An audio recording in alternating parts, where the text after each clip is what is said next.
Damaged Goods by Upton Sinclair. Chapter 1. It was 4 o'clock in the morning when George Dupont closed the door and came down the steps to the street. The first faint streaks of dawn were in the sky, and he noticed this with annoyance because he knew that his hair was in disarray and his whole aspect disorderly. Yet he dared not take a cab because he feared to attract attention at home. When he reached the sidewalk, he glanced about him to make sure that no one had seen him leave the house, then started down the street, his eyes upon the sidewalk before him. George had the feeling of the morning after. There are few men in this world of abundant sin who will not know what the phrase means. The fumes of the night had evaporated. He was quite sober now, quite free from excitement. He saw what he had done, and it seemed to him something black and disgusting. Never had a walk seemed longer than the few blocks which he had to traverse to reach his home. He must get there before the maid was up, before the baker's boy.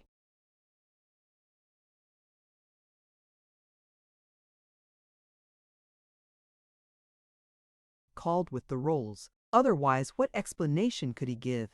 He who had always been such a moral man, who had been pointed out by mothers as an example to their sons. George thought of his own mother, and what she would think if she could know about his night's adventure.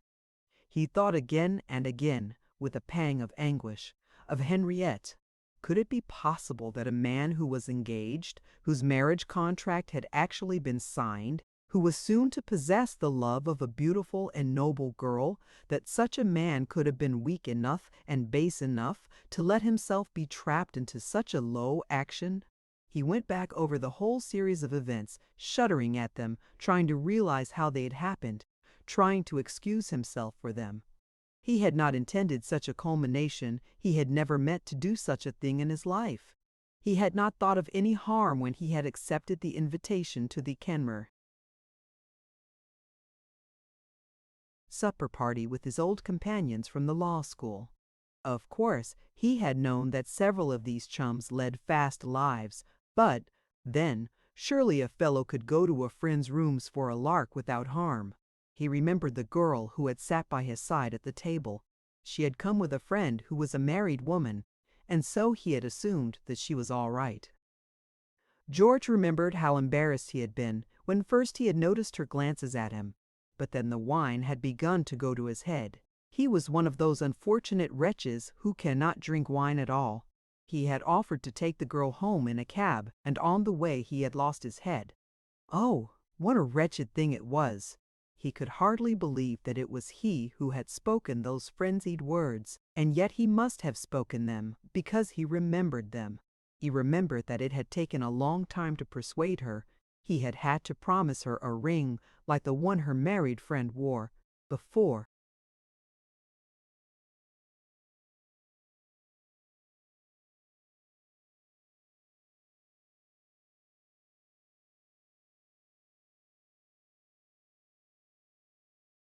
They entered her home. She had made him take off his shoes so that the porter might not hear them.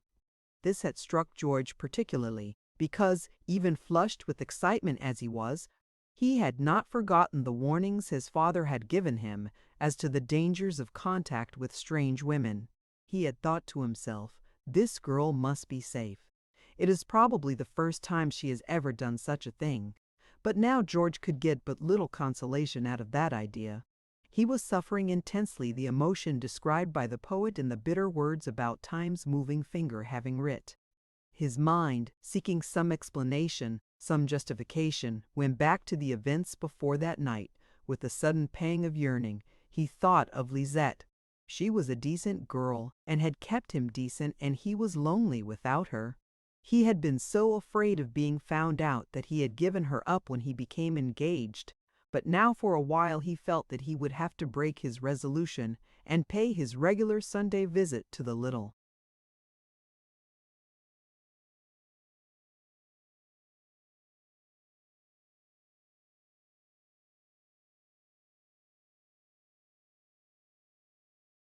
flat in the working-class portion of Paris.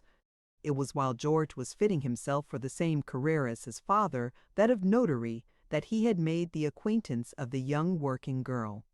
It may not be easy to believe, but Lisette had really been a decent girl. She had a family to take care of and was in need. There was a grandmother in poor health, a father not much better, and 3 little brothers, so Lisette did not very long resist George Dupont, and he felt quite virtuous in giving her sufficient money to take care of these unfortunate people. Among people of his class, it was considered proper to take such things if one paid for them. All the family of this working girl were grateful to him. They adored him, and they called him Uncle Raoul. For of course he had not been so foolish as to give them his true name. Since George was paying for Lisette, he felt he had the right to control her life.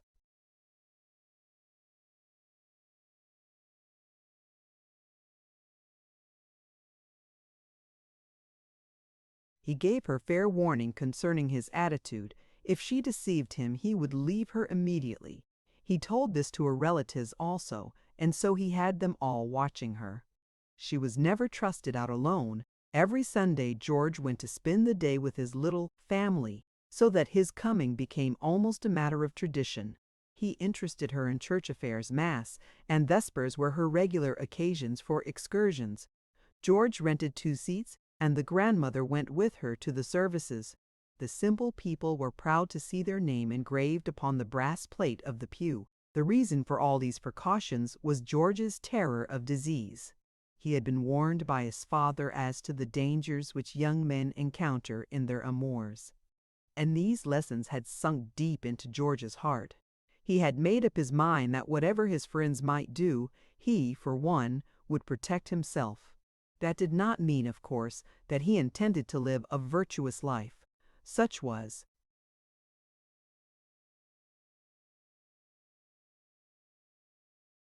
the custom among young men of his class, not had it probably ever occurred to his father that it was possible for a young man to do such a thing.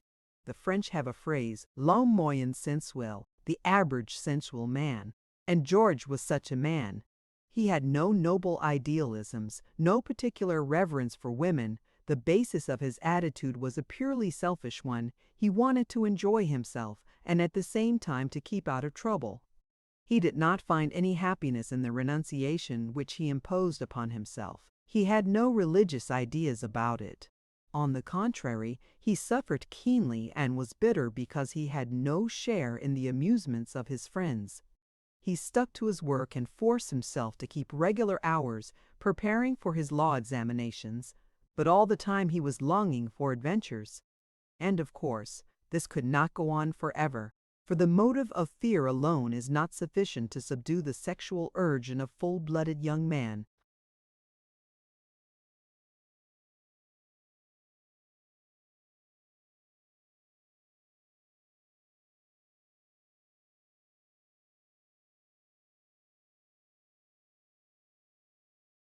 The affair with Lisette might have continued much longer had it not been for the fact that his father died.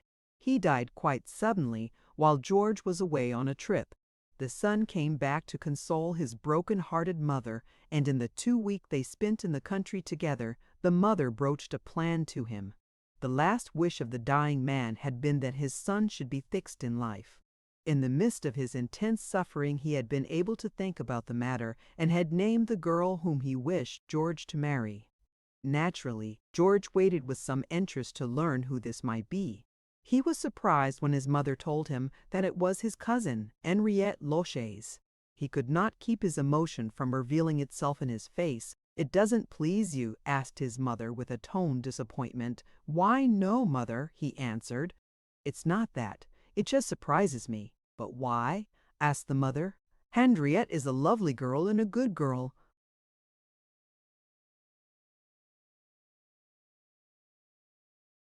"Yes, I know," said George, "but then she is my cousin, and—" He blushed a little with embarrassment.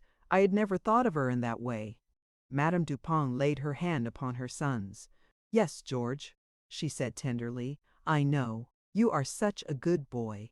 Now, of course, George did not feel that he was quite such a good boy, but his mother was a deeply religious woman who had no idea of the truth about the majority of men. She would never have got over the shock if he had told her about himself, and so he had to pretend to be just what she thought him. "Tell me," she continued after a pause, "have you never felt the least bit in love?" "Why, no, I don't think so," George stammered, becoming conscious of a sudden rise of temperature in his cheeks.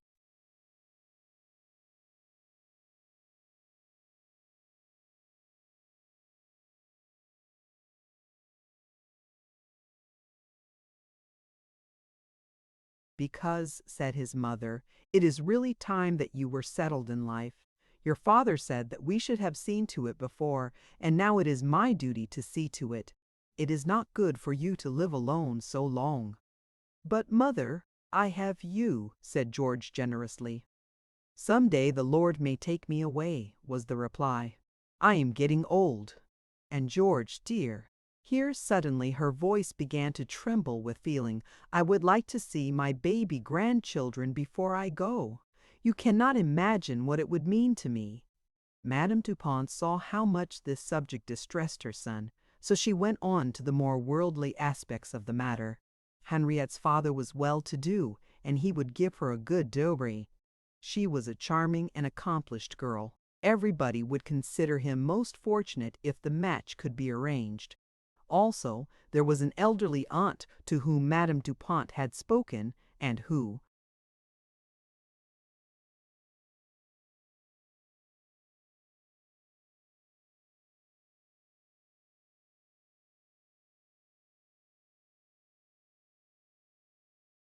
was much taken with the idea. She owned a great deal of property and would surely help the young couple.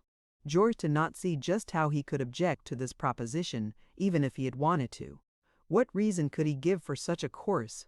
He could not explain that he already had a family with stepchildren, so to speak, who adored him. And what could he say to his mother's obsession, to which she came back again and again, her longing to see her grandchildren before she died?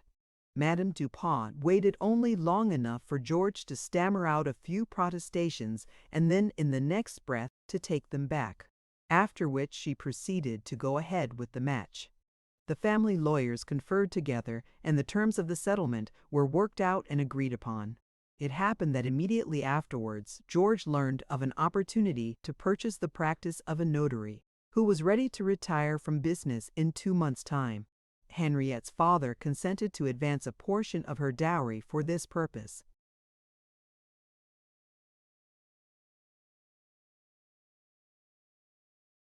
Thus George was safely started upon the same career as his father, and this was to him a source of satisfaction which he did not attempt to deny either to himself or to anyone else.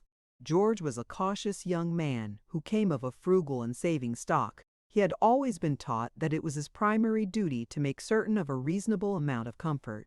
From his earliest days he had been taught to regard material success as the greatest goal in life, and he would never have dreamed of engaging himself to a girl without money. But when he had the good fortune to meet one who possessed desirable personal qualities in addition to money, he was not in the least barred from appreciating those qualities. They were, so to speak, the sauce which went with the meat, and it seemed to him that in this case the sauce was of the very best. George, a big fellow of 26, with large, round eyes and a good-natured countenance, was full-blooded, well-fed, with a hearty laugh which spoke of unimpaired contentment, a soul untroubled in its deeps. He seemed to himself.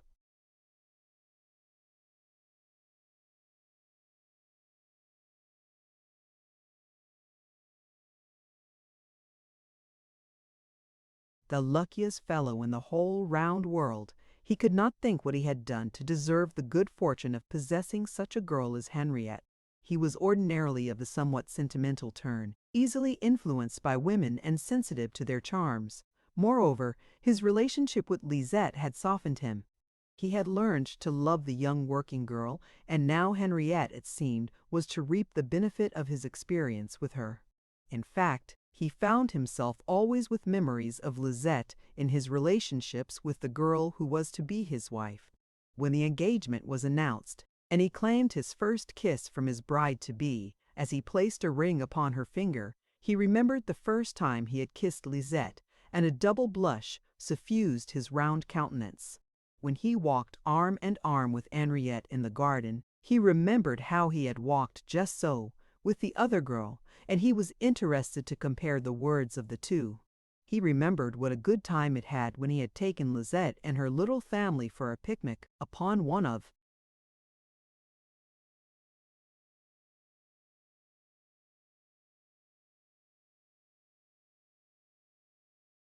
the excursion steamers which run down the River Seine. Immediately he decided that he would like to take Henriette on such a picnic, and he persuaded an aunt of Henriette's to go with her as a chaperone. George took his bride-to-be to the same little inn where he had lunched before. Thus he was always haunted by memories, some of which made him cheerful and some of which made him mildly sad. He soon got used to the idea and did not find it awkward, except when he had to suppress the impulse to tell Henriette something which Lisette had said or some funny incident which had happened in the home of the little family.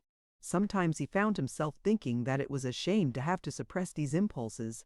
There must be something wrong, he thought, with the social system which made it necessary for him to hide a thing which was so obvious and so sensible. Here he was, a man 26 years of age. He could not have afforded to marry earlier, nor could he, as he thought, have been expected to lead a continent life. And he had really loved Lisette. She was really a good girl.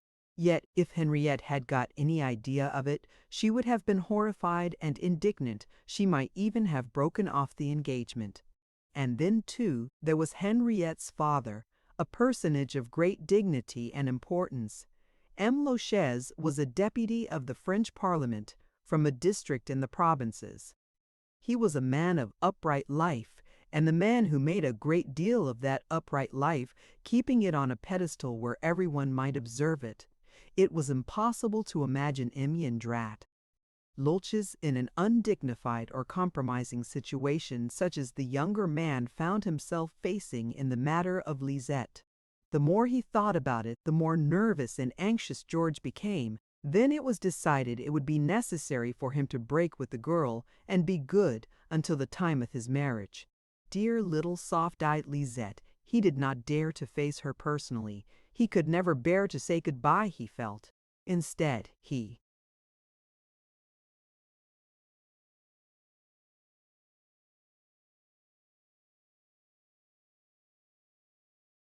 went to the father, who as a man could be expected to understand the situation.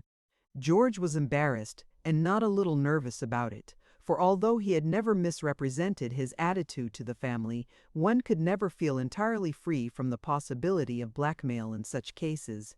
However, Lisette's father behaved decently, and was duly grateful for the moderate sum of money which George handed him in parting. He promised to break the news gently to Lisette, and George went away with his mind made up that he would never see her again.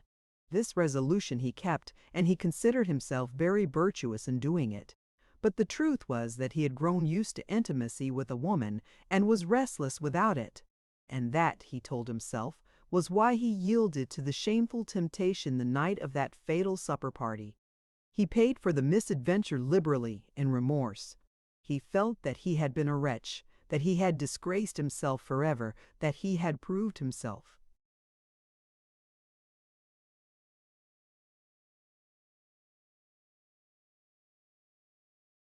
unworthy of the pure girl he was to marry.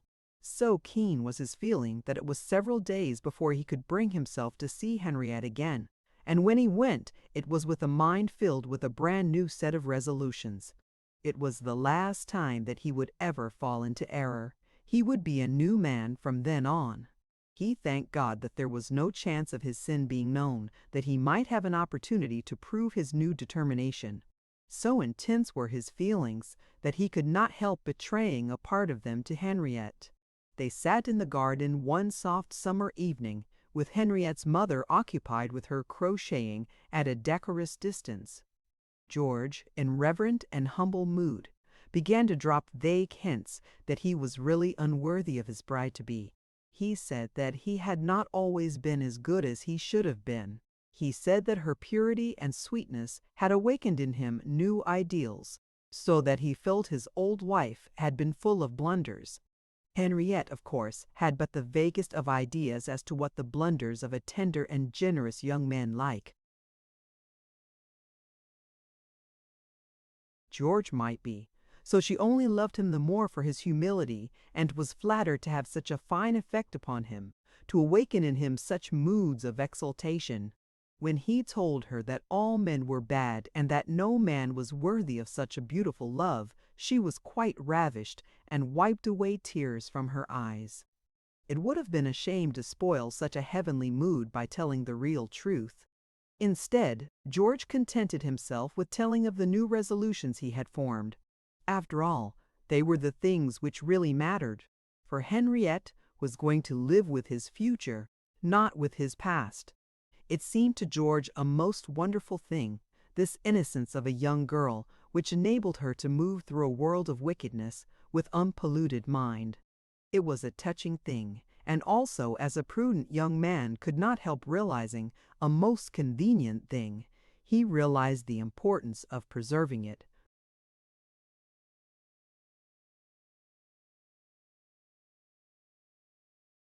And thought that if he ever had a daughter, he would protect her as rigidly as Henriette had been protected. He made haste to shy off from the subject of his badness and to turn the conversation with what seemed a clever jest. "If I'm going to be so good," he said, "don't forget that you will have to be good also." "I will try," said Henriette, who was still serious. "You will have to try hard," he persisted. "You will find that you have a very jealous husband." "Will I?" said Henriette, beaming with happiness, for when a woman is very much in love, she doesn't in the least object to the man's being jealous. "Yes, indeed," smiled George. "I'll always be watching you."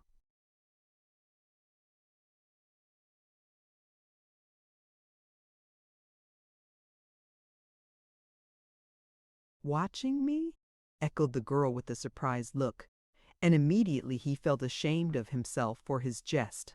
There could be no need to watch Henriette, and it was bad taste even to joke about it at such a time.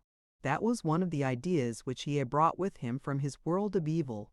The truth was, however, that George would always be a suspicious husband.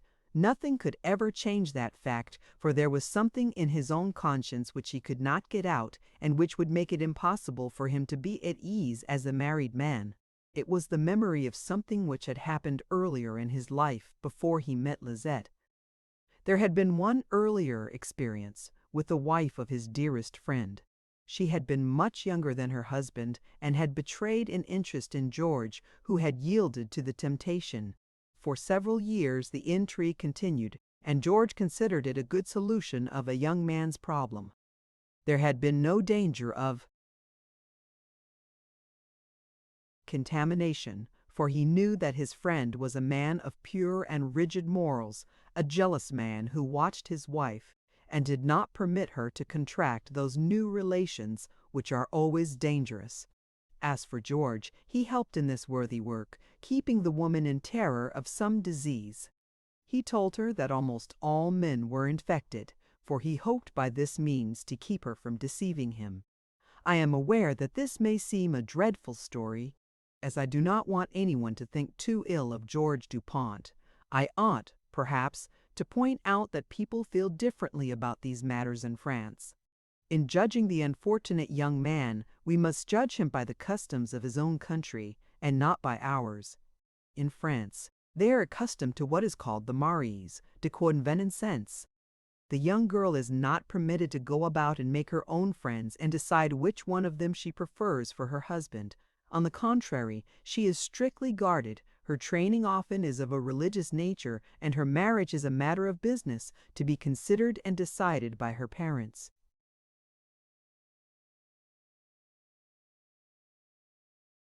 And those of the young man.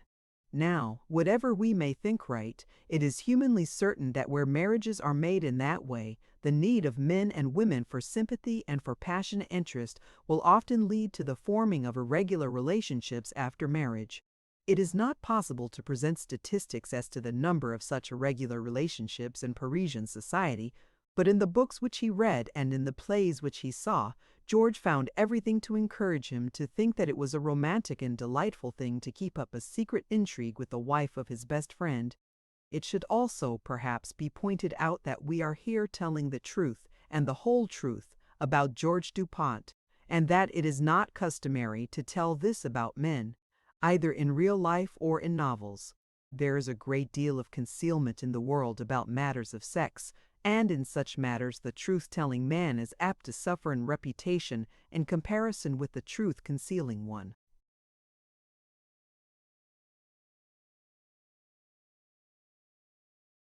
Nor had George really been altogether callous about the thing. It had happened that his best friend had died in his arms, and this had so affected the guilty pair that they had felt their relationship was no longer possible. She had withdrawn to nurse her grief alone, and George had been so deeply affected that he had avoided affairs and entanglements with women until his meeting with Lizette. All this was now in the far distant past, but it had made a deeper impression upon George than he perhaps realized, and it was now working in his mind and marring his happiness. Here was a girl who loved him with a noble and unselfish and wholehearted love, and yet he would never be able to trust her as she deserved, but would always have suspicions lurking in the back of his mind. He would be unable to have his friends intimate in his home because of the memory of what he had once done to a friend. It was a subtle kind of punishment, but so it is that nature often finds ways of punishing us without our even being aware of it.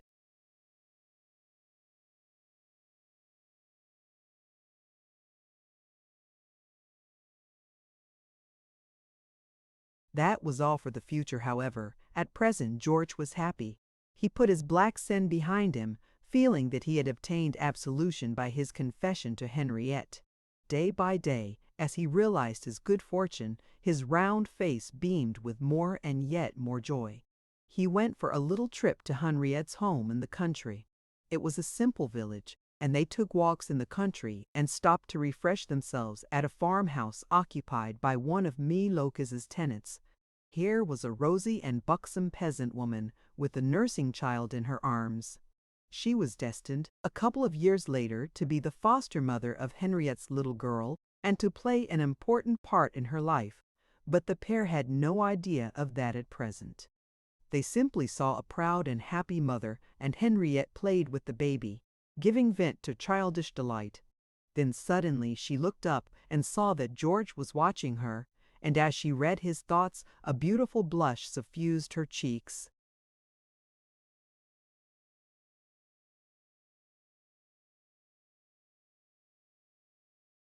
As for George, he turned away and went out under the blue sky, in a kind of ecstasy.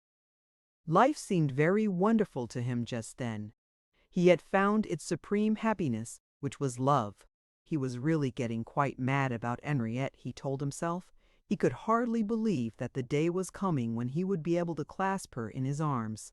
But in the blue sky of George's happiness, there was one little cloud of storm. As often happens with storm clouds, it was so small that at first he paid no attention to it at all. He noted upon his body one day a tiny ulcer. At first, he treated it with salve purchased from an apothecary. Then after a week or two, when this had no effect, he began to feel uncomfortable. He remembered suddenly he had heard about the symptoms of an unmentionable, dreadful disease, and a vague terror took possession of him.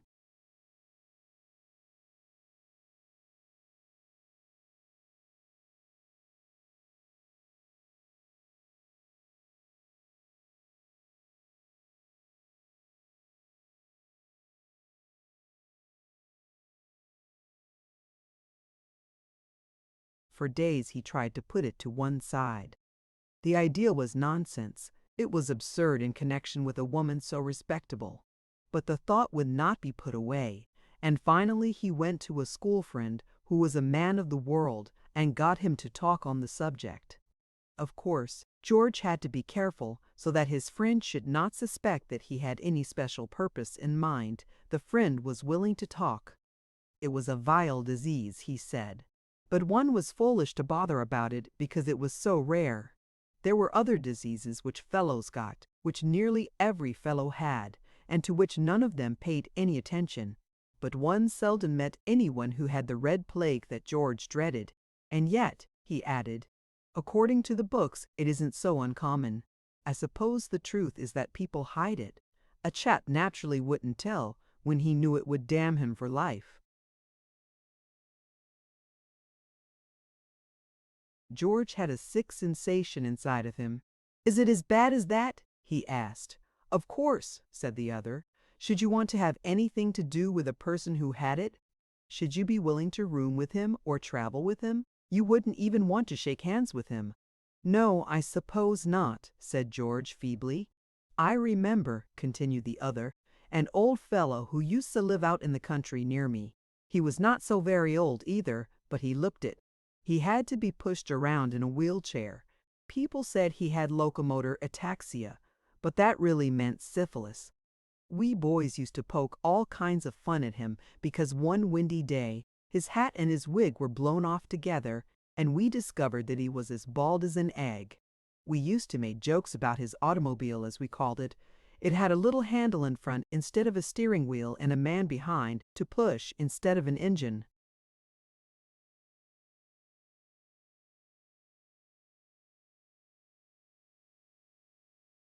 How horrible, remarked George with genuine feeling. I remember the poor devil had a paralysis soon after, continued the friend, quite carelessly. He could not steer any more, and also he lost his voice. When you met him, he would look at you as he thought he was talking, but all he could say was gah gah gah. George went away from this conversation in a cold sweat. He told himself over and over again that he was a fool, but still he could not get the hellish idea out of his mind. He found himself brooding over it all day, and lying awake at night, haunted by images of himself in a wheelchair and without any hair on his head. He realized that the sensible thing would be for him to go to a doctor and make certain about his condition, but he could not bring himself to face the ordeal. He was ashamed to admit to a doctor that he had laid himself open to such a taint. He began to lose the radiant expression from his round and rosy face. He had less appetite, and his moods of depression became so frequent that he could not hide them even from Henriette. She asked him once or twice if there were not something the matter with him, and he laughed a forced and hurried laugh and told her that he had sat up too late the night before, worrying over the matter of his examinations. Oh, what a cruel thing it was that a man who stood in the very gateway of such a garden of delight should be tormented and made miserable by this loathsome idea. The disturbing symptoms still continued, and so at last George purchased a medical book dealing with the subject of the disease. Then, indeed, he opened up a chamber of horrors. He made up his mind an abiding place of ghastly images. In the book, there were pictures of things so awful that he turned white and trembled like a leaf, and had to close the volume and hide it in the bottom of his trunk. But he could not banish the pictures from his mind. Worst of all, he could not forget the description of the first symptom of the disease, which seemed to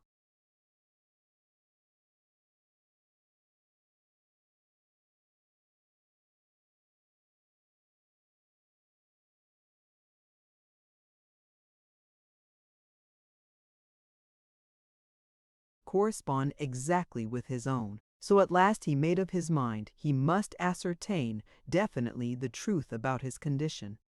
He began to think over plans for seeing a doctor. He had heard somewhere a story about a young fellow who had fallen into the hands of a quack and been ruined forever, so he decided that he would consult only the best authority. He got the names of the best-known works on the subject from a bookstore and found that the author of one of these books was practicing in Paris as a specialist.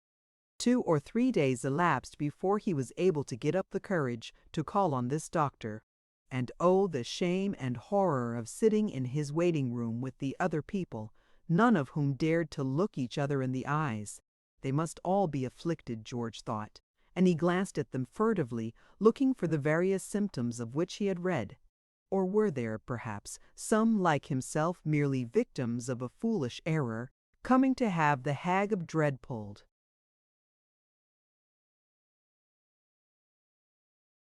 from off their backs, and then suddenly, while he was speculating, there stood the doctor signaling to him. His turn had come.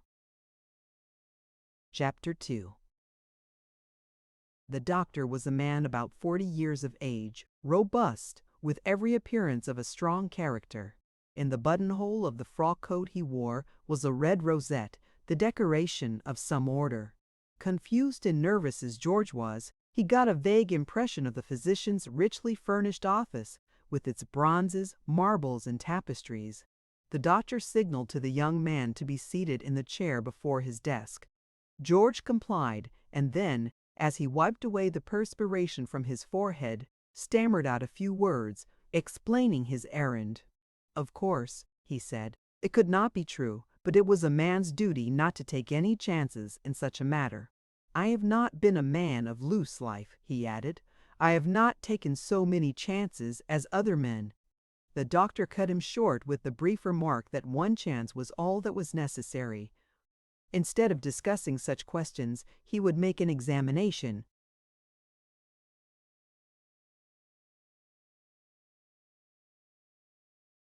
We do not say positively in these cases until we have made a blood test. That is the one way to avoid the possibility of mistake.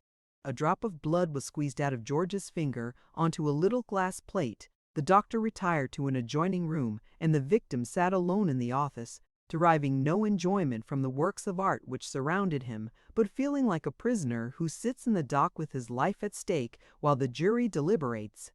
The doctor returned, calm and impassive, and seated himself in his office chair. "Well, doctor?" asked George. He was trembling with terror. "Well," was the reply, "there is no doubt whatever." George wiped his forehead. He could not credit the words. "No doubt whatever? In what sense?"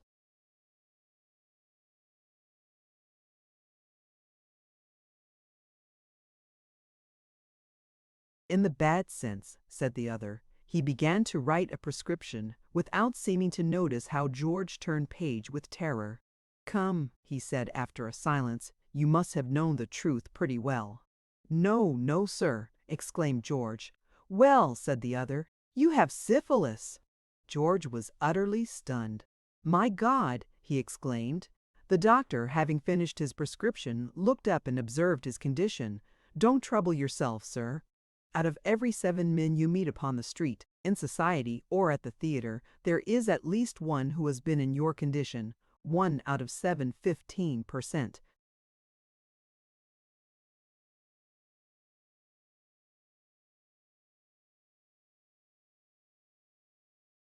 George was staring before him. He spoke low as if to himself. "I know what I am going to do." "And I know also," said the doctor with a smile. "There is your prescription. You are going to take it to the drugstore and have it put up." George took the prescription mechanically, but whispered, "No, sir." "Yes, sir. You are going to do as everybody else does." "No, because my situation is not that of everybody else. I know what I am going to do," said the doctor. 5 times out of 10, in the chair where you are sitting, people talk like that, perfectly sincerely. Each one believes himself more unhappy than all the others. But after thinking it over and listening to me, they understand that this disease is a companion with whom one can live, just as in every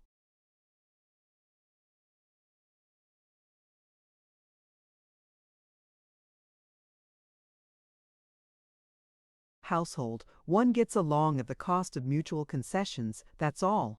Come, sir, I tell you again, there is nothing about it that is not perfectly ordinary, perfectly natural, perfectly common. It is an accident which can happen to anyone.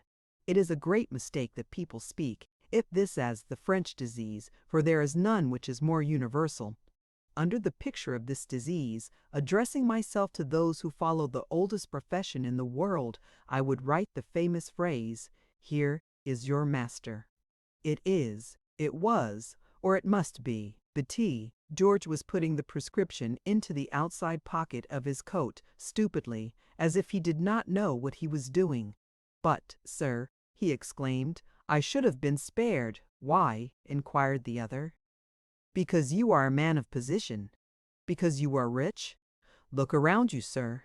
See these works of art in my room. Do you imagine that such things have been presented to me by chimney sweeps? But, doctor, cried George with a moan, I have never been a libertine. There was never anyone, you understand me, never anyone could have been more careful in his pleasures. If I were to tell you that in all my life I have only had 2 mistresses, what would you answer to that? I would answer that a single one would have been sufficient to bring you to me. No, sir, cried George, it could not have been either of those women. He went on to tell the doctor about his first mistress, and then about Lizette. Finally, he told about Henriette, how much he adored her. He could really use such a word. He loved her most tenderly. She was so good, and he had thought himself so lucky. As he went on, he could hardly keep from going to pieces.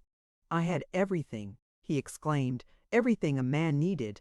All who knew me envied me. And then I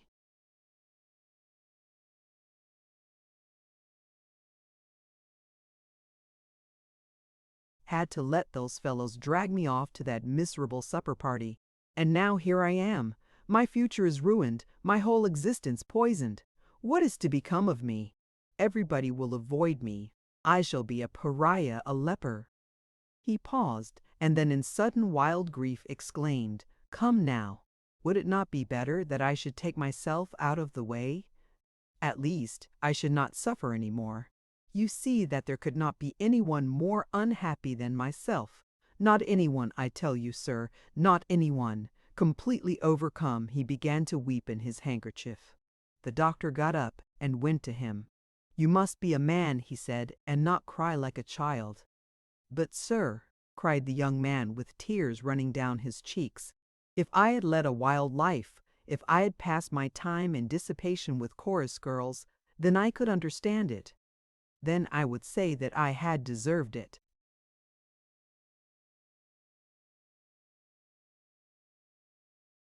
The doctor exclaimed with emphasis, No, no, you would not say it. However, it is of no matter. Go on. I tell you that I would say it. I am honest, and I would say that I had deserved it. But no, I have worked. I have been a regular grind. And now, when I think of the shame that is in store for me, the disgusting things, the frightful catastrophes to which I am condemned, what is all this you are telling me? Asked the doctor, laughing. Oh, I know, cried the other, and repeated what his friend had told him about the man in a wheelchair. And they used to call me Handsome Raoul. That was my name, Handsome Raoul. Now, my dear sir, said the doctor cheerfully, wipe your eyes one last time, blow your nose, put your handkerchief into your pocket, and hear me dry-eyed.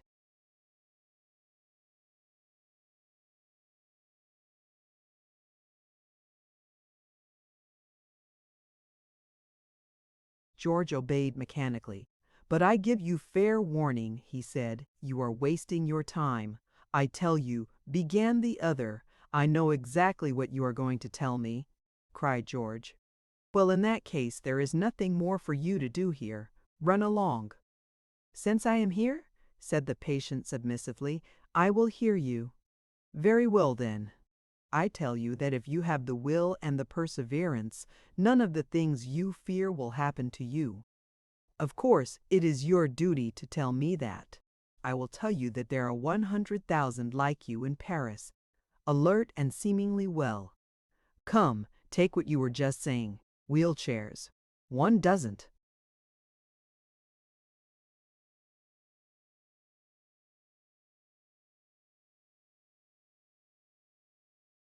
See so many of them.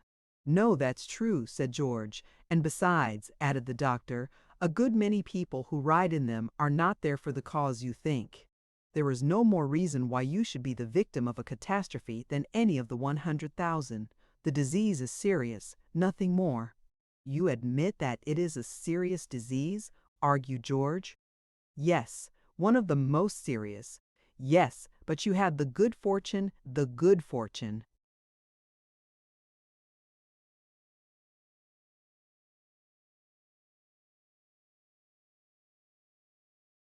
Relatively, if you please. You have the good fortune to be infected with one of the diseases over which we have the most certain control."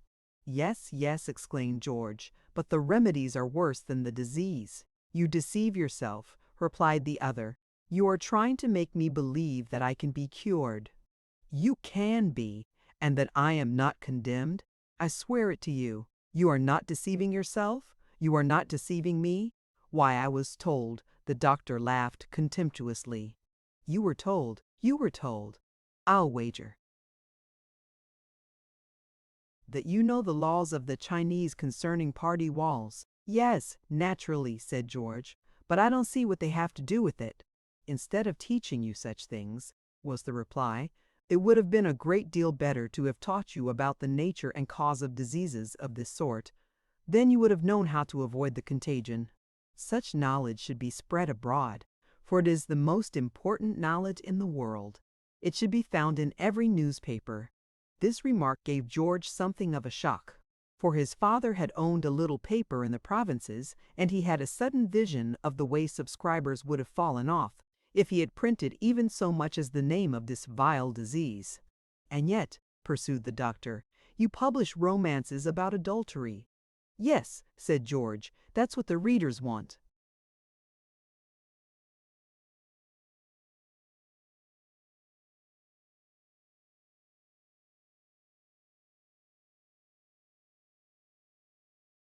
"They don't want the truth about venereal diseases," exclaimed the other. "If they knew the full truth, they would no longer think that adultery was romantic and interesting." He went on to give his advice as to the means of avoiding such diseases. There was really but one rule. It was to love but one woman, to take her as a virgin, and to love her so much that she would never deceive you. "Take that from me," added the doctor, "and teach it to your son when you have one." George's attention was caught by this last sentence. "You mean that I shall be able to have children?" he cried. "Certainly," was the reply, "healthy children."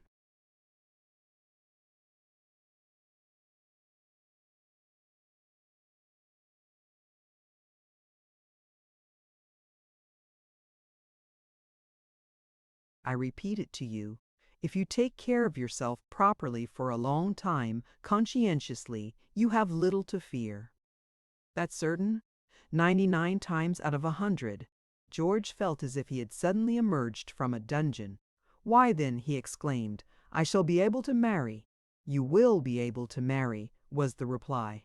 "You are not deceiving me? You would not give me that hope? You would not expose me? How soon will I be able to marry?" "In 3 or 4 years," said the doctor. "What?" cried George in consternation. "In 3 or 4 years? Not before?" "Not before. How is that? Am I going to be sick all that time?" "Why, you told me just now," said the doctor. "The disease will no longer be dangerous to you, yourself, but you will be dangerous to others." "But," the young man cried in despair, "I am to be married a month from now." "That is impossible." "But I cannot do any differently. The contract is ready. The banns have been published. I have given my word." "Well, you are a great one," the doctor laughed. "Just now you were looking for your revolver. Now you want to be married within the month." "But, doctor, it is necessary."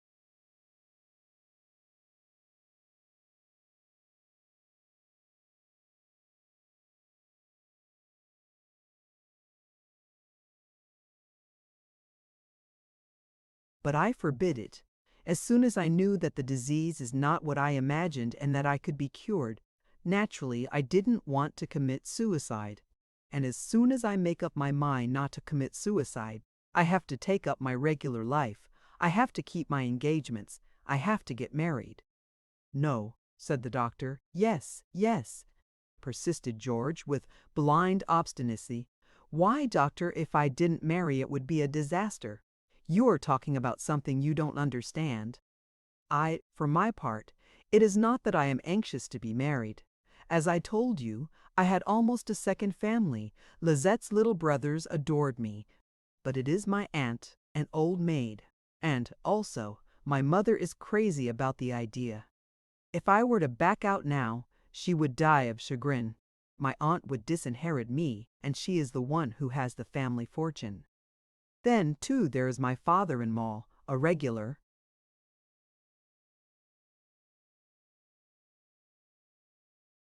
dragoon for his principles, severe, violent. He never makes a joke of serious things, and I tell you, it would cost me dear, terribly dear. And besides, I have given my word. You must take back your word. You still insist? Exclaimed George in despair. But then suppose that it were possible, how could I take back my signature which I put at the bottom of the deed? I have pledged myself to pay in 2 months for the attorney's practice I have purchased. Sir, said the doctor, all these things you are going to tell me that I was lacking in prudence, that I should never have disposed of my wife's dowry until after the honeymoon. Sir, said the doctor again, all these considerations are foreign to me. I am a physician, and nothing but a physician, and I can only tell you this. If you marry before 3 or 4 years, you will be a criminal. George broke out with a wild exclamation. No, sir, you are not merely a physician. You are also a confessor. You are not merely a scientist, and it is not enough for you that you observe me as you would some lifeless thing in your laboratory, and say, you have this. Science says that. Now go along with you. All my existence depends upon you. It is your duty to listen to me, because when you know everything you will understand me, and you will find some way to cure me within a month. But, protested the doctor, I wear myself out, telling you that such means do not exist. I shall not be certain of your cure, as much as anyone can be certain, in less than 3 or 4 years. George was almost beside himself. I tell you, you must find some means. Listen.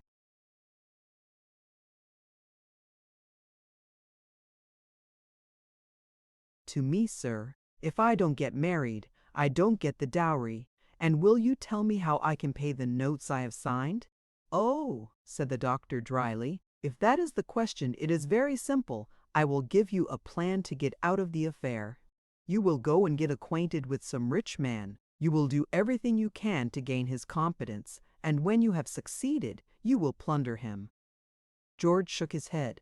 I am not in any mood for joking. I am not joking, replied his adviser. Rob that man, assassinate him, even that would be no worse crime than you would commit in taking a young girl in good health in order to get a portion of her dowry, when at the same time you would have to expose her to the frightful consequences of the disease which you would give her.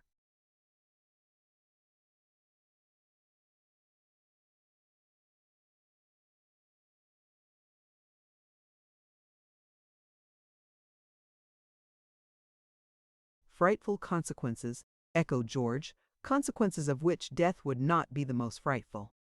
But, sir, you were saying to me just now I did not tell you everything. Even reduced, suppressed a little by our remedies, the disease remains mysterious, menacing, and in its sum, sufficiently grave. So it would be an infamy to expose your fiancé in order to avoid an inconvenience, however great that might be. But George was still not to be convinced. Was it certain that this misfortune would befall Henriette, even with the best attention? Said the other. I do not wish to lie to you. No, it is not absolutely certain. It is probable. And there is another truth which I wish to tell you now. Our remedies are not infallible. In a certain number of cases, a very small number, scarcely 5,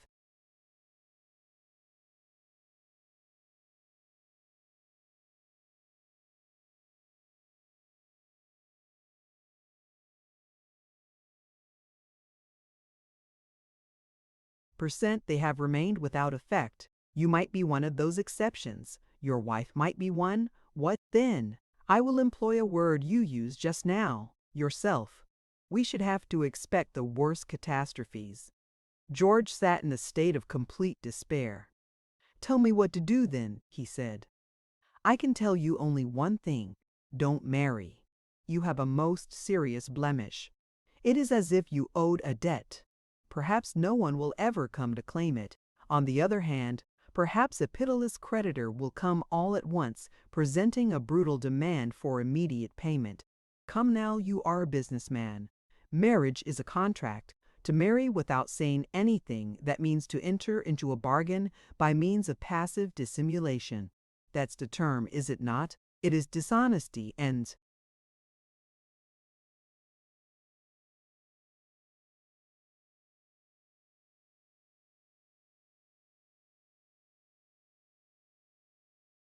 it ought to come under the law.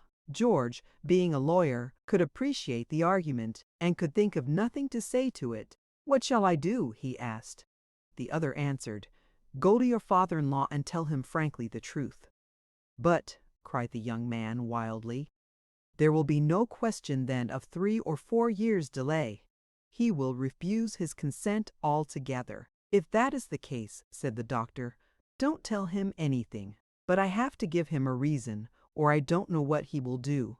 He is the sort of man to give himself to the worst violence, and again my fiancée would be lost to me. Listen, doctor. From everything I have said to you, you may perhaps think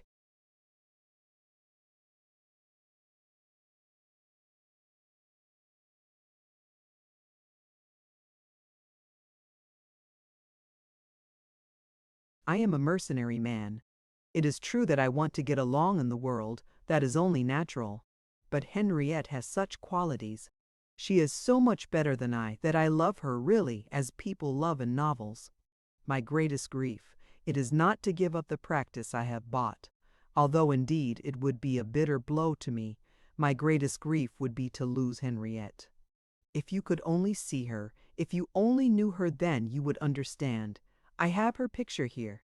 The young fellow took out his card case and offered a photograph to the doctor, who gently refused it. The other blushed with embarrassment. "I beg your pardon," he said. "I am ridiculous. That happens to me sometimes. Only, put yourself in my place. I love her so." His voice broke. "My dear boy," said the doctor feelingly, "that is exactly why you ought not to marry her."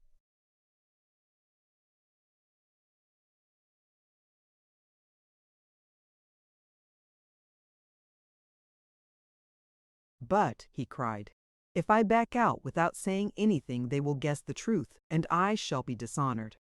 One is not dishonored because one is ill, but with such a disease. People are so stupid. I myself, yesterday I should have laughed at anyone who had got into such a plight. I should have avoided him. I should have despised him." And suddenly George broke down again. "Oh," he cried, "if I were the only one to suffer! But she is in love with me. I swear it to you." "She is so good, and she will be so unhappy," the doctor answered. "She would be unhappier later on." "It will be a scandal?" George exclaimed. "You will avoid one far greater," the other replied. Suddenly George set his lips with resolution. He rose from his seat. He took several 20-franc pieces from his pocket and laid them quietly upon the doctor's desk, paying the fee in cash, so that he would not have to give his name and address. He took up his gloves, his cane and his hat, and rose. "I will think it over," he said. "I thank you, doctor. I will come back next week as you have told me." "That is probably I will." He was about to leave. The doctor rose, and he spoke in a voice of furious anger. "No," he said, "I shan't see you next week, and you won't even think it over. You came here knowing what you had. You came to ask advice of me, with the intention of paying no heed to it, unless it conformed to your wishes. A superficial honesty has driven you to take that chance in order to satisfy your conscience. You wanted to have somebody upon whom you could put off, by and by, the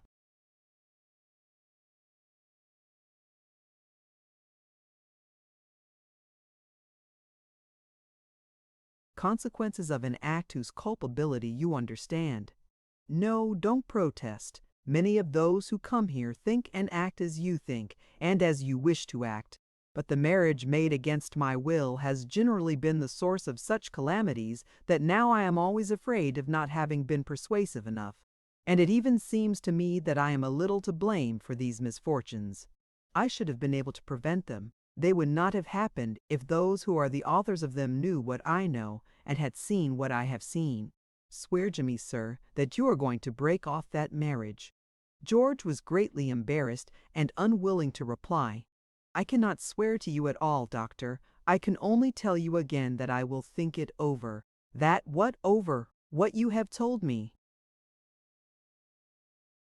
"What I have told you is true. You cannot bring any new objections, and I have answered those which you have presented to me. Therefore your mind ought to be made up." Groping for a reply, George hesitated. He could not deny that he had made inquiry about these matters before he had come to the doctor. But he said that he was not at all certain that he had this disease. The doctor declared it, and perhaps it was true, but the most learned physicians were sometimes deceived. He remembered something he had read in one of the medical books. Dr. Rycord maintains that after a certain period the disease is no longer contagious. He has proven his contentions by examples. Today you produce new examples to show that he is wrong. Now, I want to do what's right, but surely I have the right to think it over. And when I think it over, I realize that all the evils with which you threaten me are only probable evils. In spite of your desire to terrify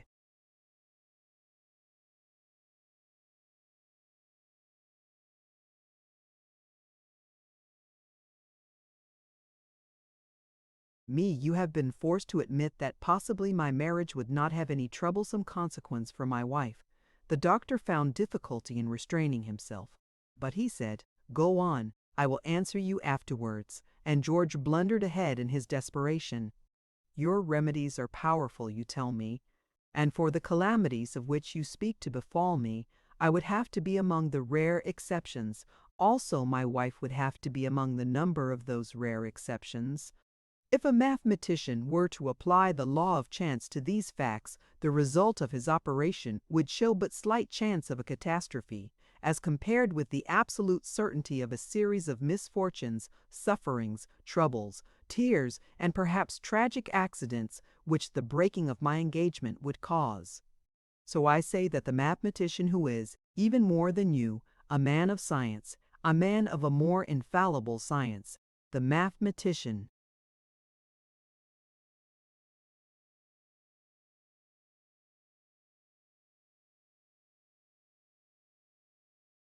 would conclude that wisdom was not with you doctors, but with me." "You believe it, sir," exclaimed the other, "but you deceive yourself." And he continued, driving home his point with a finger which seemed to George to pierce his very soul. 20 cases identical with your own have been patiently observed from the beginning to the end. 19 times the woman was infected by her husband.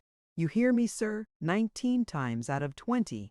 You believe that the disease is without danger, and you take to yourself the right to expose your wife to what you call the chance of your being one of those exceptions for whom our remedies are without effect.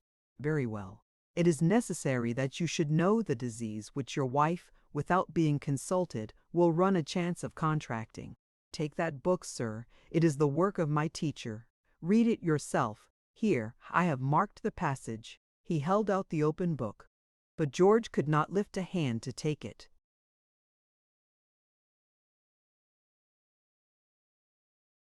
"You do not wish to read it," the other continued. "Listen to me."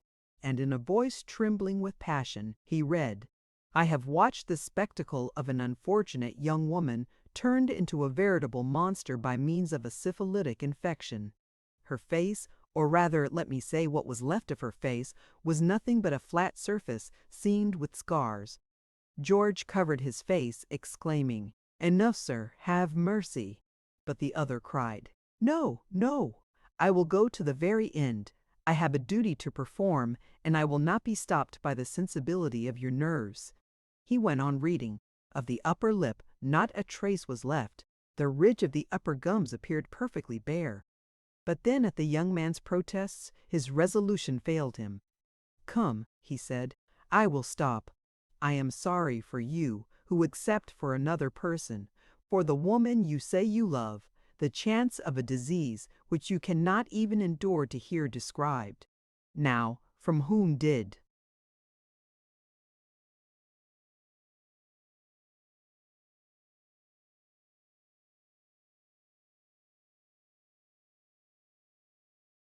that woman get syphilis? It is not I who am speaking, it is the book, from a miserable scoundrel who was not afraid to enter into matrimony when he had a secondary eruption. All that was established later on, and who, moreover, had thought it best not to let his wife be treated for fear of awakening her suspicions. The doctor closed the book with a bang. What that man has done, sir, is what you want to do. George was edging toward the door. He could no longer look the doctor in the eye. I should deserve all those epithets, and still more brutal ones if I should marry, knowing that my marriage would cause such horrors. But that I do not believe. You and your teachers. You are specialists, and consequently you are driven to attribute everything to the disease you make the subject of your studies. A tragic case, an exceptional case, holds a kind of fascination for you. You think it.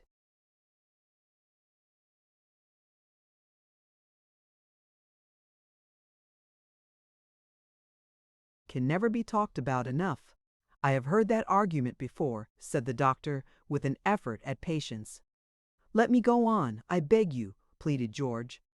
You have told me that out of every 7 men there is 1 syphilitic. You have told me that there are 100,000 in Paris, coming and going, alert and apparently well.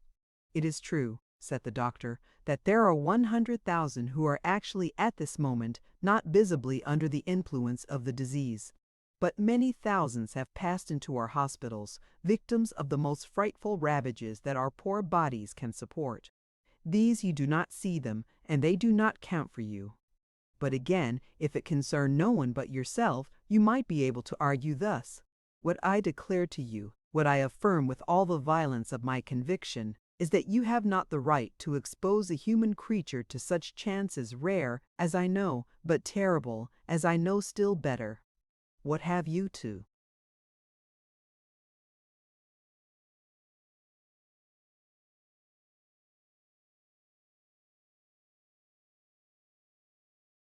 answer to that? Nothing, stammered George, brought to his knees at last. You are right about that. I don't know what to think. And in forbidding you marriage, continued the doctor, is it the same as if I forbade it forever? Is it the same as if I told you that you could never be cured? On the contrary, I hold out to you every hope, but I demand of you a delay of 3 or 4 years, because it will take me that time to find out if you are among the number of those unfortunate ones whom I pity with all my heart, for whom the disease is without mercy, because during that time you will be dangerous to your wife and to your children. The children I have not yet mentioned to you. Here the doctor's voice trembled slightly. He spoke with moving eloquence. Come, sir, you are an honest man. You are too young for such things not to move you. You are not insensible to duty. It is impossible that I shan't be able to find a way to your heart, that I shan't be able to make you obey me. My emotion in speaking to you proves that I appreciate your suffering, that I suffer with you. It is in the name of my sincerity that I implore you. You have admitted it, that you have not the right to expose your wife to such miseries. But it is not only your wife that you strike. You may attack in her your own children. I exclude you for a moment from my thought you and her. It is in the name of these innocents that I implore you. It is the future, it is the race that I defend. Listen to me, listen to me.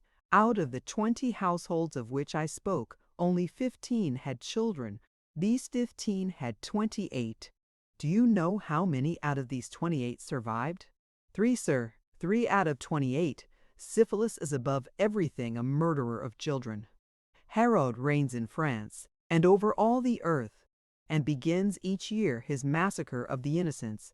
And if it be not blasphemy against the sacredness of life, I say that the most happy are those who have disappeared.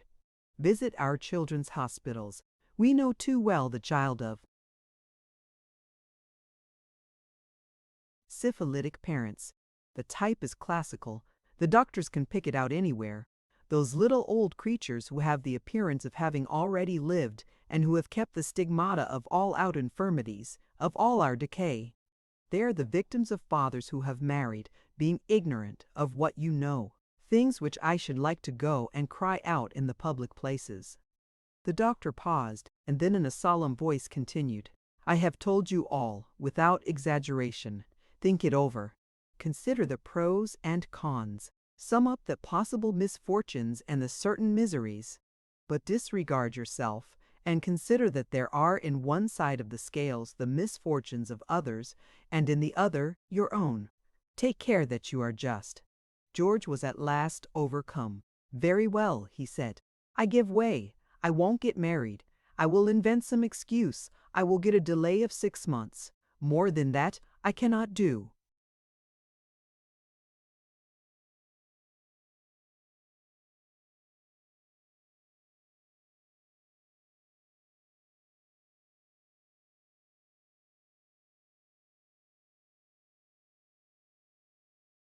The doctor exclaimed, "I need 3 years. I need 4 years." "No, doctor," persisted George, "you can cure me in less time than that." The other answered, "No, no, no." George caught him by the hand imploringly. "Yes, science is all-powerful. Science is not God," was the reply. "There are no longer any miracles. If only you wanted to do it," cried the young man hysterically. "You are a learned man. Seek, invent, find something, try some new plan with me. Give me double the dose, 10 times the dose. Make me suffer. I give myself up to you. I will endure everything, I swear it. There ought to be some way to cure me within 6 months. Listen to me. I tell you I can't answer for myself with that delay. Come, it is in the name of my wife, in the name of my children that I implore you. Do something for them."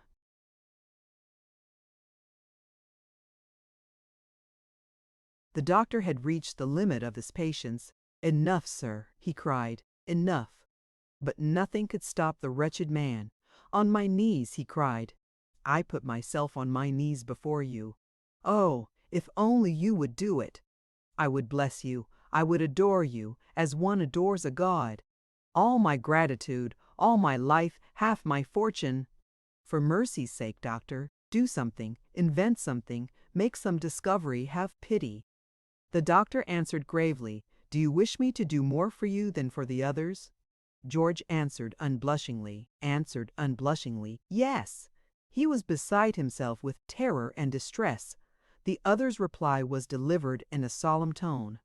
"Understand, sir, for everyone."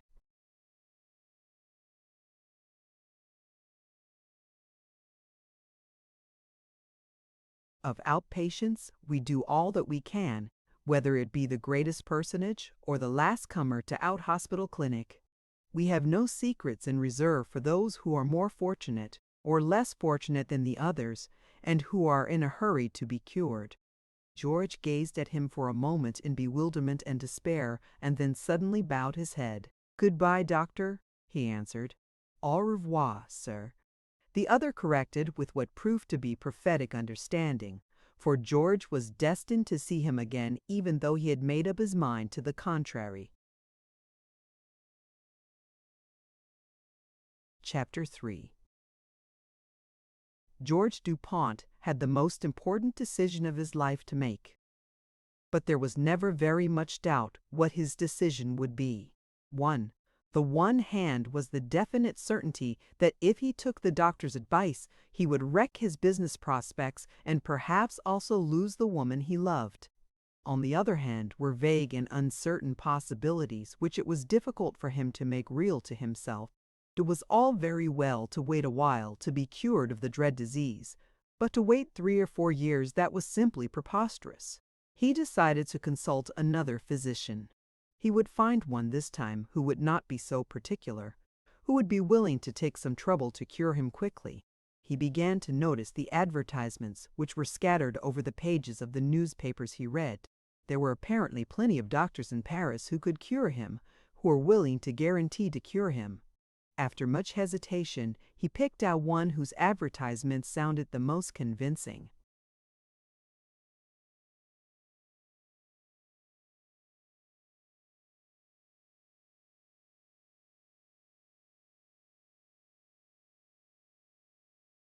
The office was located in a cheap quarter. It was a dingy place, not encumbered with works of art, but with a few books covered with dust. The doctor himself was stout and greasy, and he rubbed his hands with anticipation at the sight of so prosperous-looking a patient. But he was evidently a man of experience, for he knew exactly what was the matter with George, almost without the formality of an examination.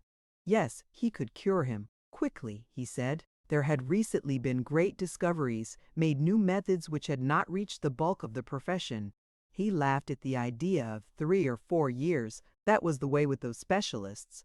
When one got 40 francs for a consultation, naturally, one was glad to drag out the case. There were tricks in the medical trade, as in all others. A doctor had to live.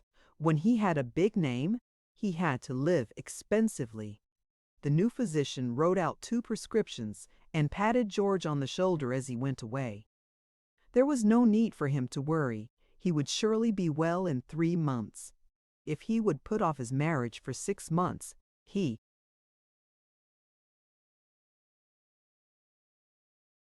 would be doing everything within reason. And meantime, there was no need for him to worry himself. Things would come out all right. So George went away, feeling as if a mountain had been lifted from his shoulders. He went to see Henriette that same evening to get the matter settled. "Henriette," he said, "I have to tell you something very important. Something rather painful. I hope you won't let it disturb you too much." She was gazing at him in alarm. "What is it?" "Why," he said, blushing in spite of himself and regretting that he had begun the matter so precipitately, "for some time I have not been feeling quite well. I've been having a slight cough. Have you noticed it?" "Why, no," exclaimed Henriette anxiously. "Well, today I went to see a doctor, and he says that there is a possibility you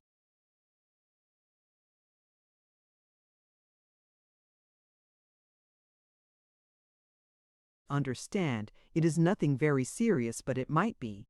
I might possibly have lung trouble." "George!" cried the girl in horror. He put his hand upon hers. "Don't be frightened," he said. "It will be all right, only I have to take care of myself." How very dear of her, he thought, to be so much worried. "George, you ought to go away to the country," she cried. "You have been working too hard. I always told you that if you shut yourself up so much, I am going to take care of myself," he said. "I realize that it is necessary. I shall be all right. The doctor assured me there was no doubt of it, so you are not to distress yourself. But meantime, here is the trouble. I don't think it would be right for me to marry until I am perfectly well."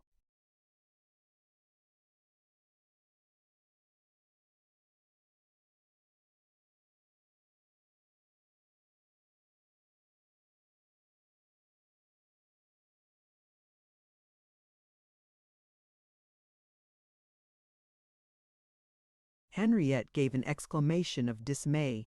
"I am sure we should put it off," he went on. "It would be only fair to you." "But, George," she protested, "surely it can't be that serious." "We ought to wait," he said. "You ought not to take the chance of being married to a consumptive." The other protested in consternation. He did not look like a consumptive. She did not believe that he was a consumptive.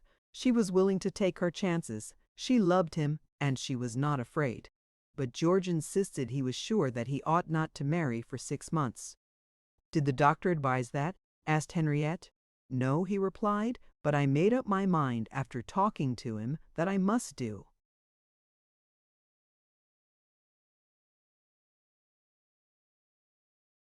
"The fair and honorable thing. I beg you to forgive me and to believe that I know best."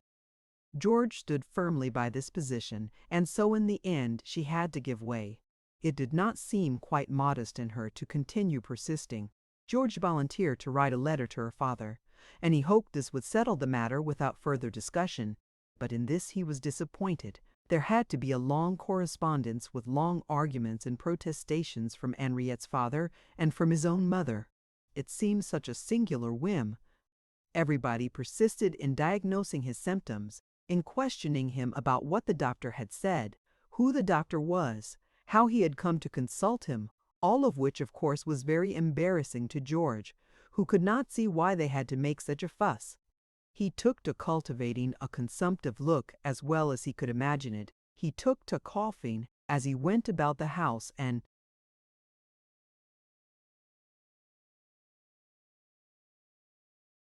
it was all he could do to keep from laughing as he saw the look of dismay on his poor mother's face. After all, however, he told himself that he was not deceiving her, for the disease he had was quite as serious as tuberculosis. It was very painful and very trying, but there was nothing that could be done about it. The marriage had been put off for 6 months, and in the meantime he and Henriette had to control their impatience and make the best of their situation. 6 months was a long time. But what if it had been 3 or 4 years, as the other doctor had demanded? That would have been a veritable sentence of death. George, as we have seen, was conscientious and regular and careful in his habits. He took the medicine which the new doctor prescribed for him, and day by day he watched, and to his great relief saw the troublesome symptoms gradually disappearing. He began to take heart and to look forward to life with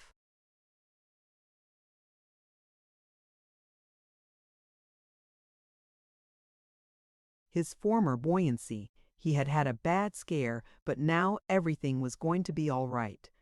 3 or 4 months passed, and the doctor told him he was cured.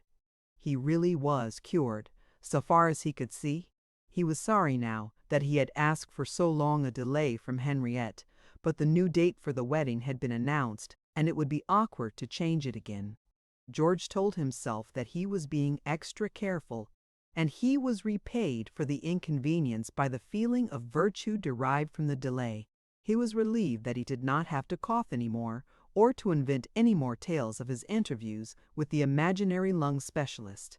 Sometimes he had guilty feelings because of all the lying he had had to do, but he told himself that it was for Henriette's sake. She loved him as much as he loved her.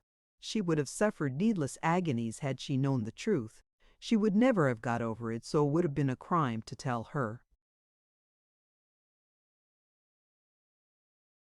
He really loved her devotedly, thoroughly.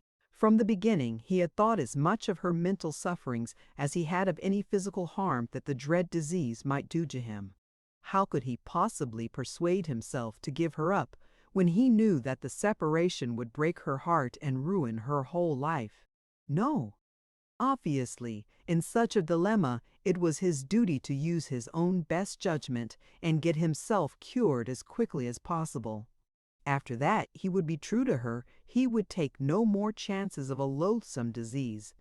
The secret he was hiding made him feel humble, made him unusually gentle in his attitude towards the girl. He was a perfect lover, and she was ravished with happiness. She thought that all his sufferings were because of his love for her and the delay which he had imposed out of his excess of conscientiousness. So she loved him more and more, and never was there a happier bride than Henriette Locas when at last the great day arrived. They went to the Riviera for their honeymoon and then returned to live in the home which had belonged to George's father. The investment in the notary's practice had proven a good one, and so life held out every promise for the young couple. They were divinely happy. After a while, the bride communicated to her husband the tidings that she was expecting a child. Then it seemed to George that the cup of his earthly bliss was full. His ailment had slipped far into the background of his thoughts, like an evil dream which he had forgotten. He put away the medicines in the bottom of his trunk and dismissed the whole matter from his mind. Henriette was well a very picture of health, as everyone agreed. The doctor had never seen a more promising young mother, he declared, and Madame Dupont, the elder, bloomed with fresh life and joy as she attended her daughter-in-law. Henriette went for the summer to her father's place in the provinces, which she and George had visited before their marriage. They drove out one day to the farm where they had stopped. The farmer's wife had a week-old baby, the sight of which made Henriette's heart leap with delight. he was such a very healthy baby that George conceived the idea that this would be the woman to nurse his own child in case Henriette herself should not be able to do it. They came back to the city, and there the baby was born. As George paced the floor, waiting for the news, the memory of his evil dreams came back to him. He remembered all the dreadful monstrosities of which he had read, infants that were born of syphilitic parents. His heart stood still when the nurse came into the room to tell him the tidings. But it was all right. Of course it was all right. He had been a fool, he told himself, as he stood in the darkened room and gazed at the wonderful little mite of life which was the fruit of his love. It was a perfect child. The doctor said little small, to be sure, but that was a defect which would soon be remedied. George kneeled by the bedside and kissed the hand of his wife, and went out of the room feeling as if he had escaped from a tomb. All went well, and after a couple of weeks Henriette was about the house again, laughing all day and singing with joy. But the baby did not gain quite as rapidly as the doctor had hoped, and it was decided that the country air would be better for her. So George and his mother paid a visit to the farm in the country and arranged that the countrywoman should put her own child to nurse elsewhere and should become the foster mother of little Gervase. George paid a good price for the service, far more than would have been necessary, for the simple countrywoman was delighted with the idea of taking care of the grandchild of the deputy of her district. George came home and told his wife about this, and had a merry time as he pictured the woman boasting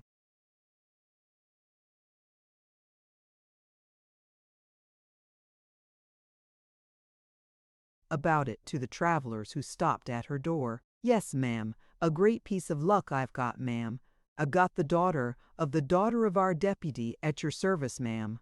My, but she is as fat as out little calf and so clever. She understands everything. A great piece of luck for me, ma'am. She's the daughter of our deputy." Henriette was vastly entertained, discovering in her husband a new talent, that of an actor. As for George's mother, she was hardly to be persuaded from staying in the country with the child. She went twice a week. To make sure that all went well, Henriette and she lived with the child's picture before them. They spent their time sewing on caps and underwear, all covered with laces and frills and pink and blue ribbons. Every day, when George came home from his work, he found some new article completed, and was ravished by the scent of some new kind of sachet powder. What a lucky man he was! You would think he must have been the happiest man in the whole city of Paris. But George, alas, had to pay the penalty for his early sins. There was, for instance, the deception he had practiced upon his friend, away back in the early days. Now he had friends of his own, and he could not keep these friends from visiting him, and so he was unquiet with the fear that some one of them might play upon him the same vile trick. Even in the midst of his radiant happiness, when he knew that Henriette was hanging upon his every word, trembling with delight when she heard his latchkey in the door, still he could not drive away the horrible thought that perhaps all this might be deception. There was his friend, Gustave, for example. He had been a friend of Henriette's before her marriage. He had even been in love with her at one time. And now he came sometimes to the house once or twice when George was away. What did that mean, George wondered. He brooded over it all day, but dared not drop any hint to Henriette. But he took to setting little traps to catch her. For instance, he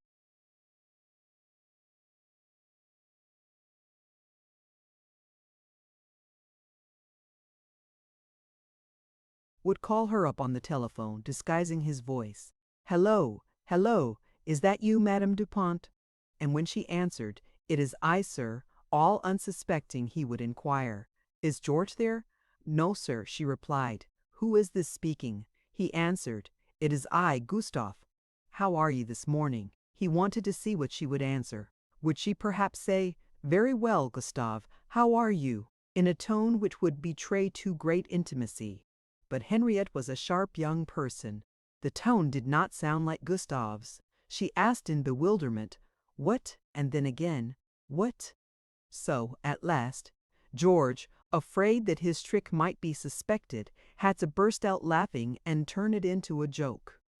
But when he came home and teased his wife about it, the laugh was not all on his side. Henriette had guessed the real meaning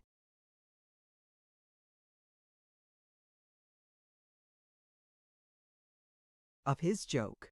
She did not really mind. She took his jealousy as a sign of love and was pleased with it.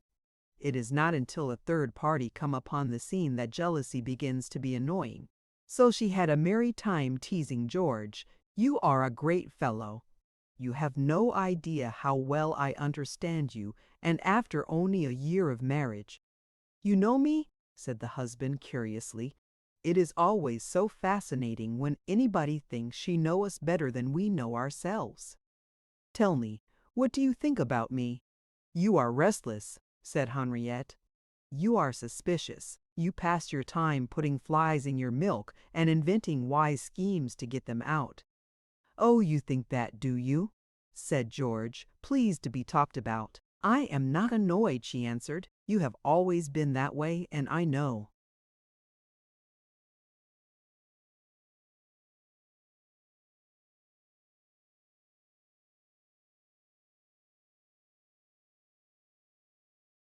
"That is because at bottom you are timid and disposed to suffer. And then, too, perhaps you have reasons for not having confidence in a wife's intimate friend's lady killer that you are." George found this rather embarrassing, but he dared not show it, so he laughed gaily. "I don't know what you mean," he said. "Upon my word, I don't. But it is a trick I would not advise everybody to try." There were other embarrassing moments, caused by George's having things to conceal. There was, for instance, the matter of the 6 months' delay in the marriage about which Henriette would never stop talking. She begrudged the time because she had got the idea that little Gervase was 6 months younger than she otherwise would have been. "That shows her timidity again," she would say. "The idea of your having imagined yourself a consumptive." Poor George had to defend himself. "I didn't tell you half the truth because I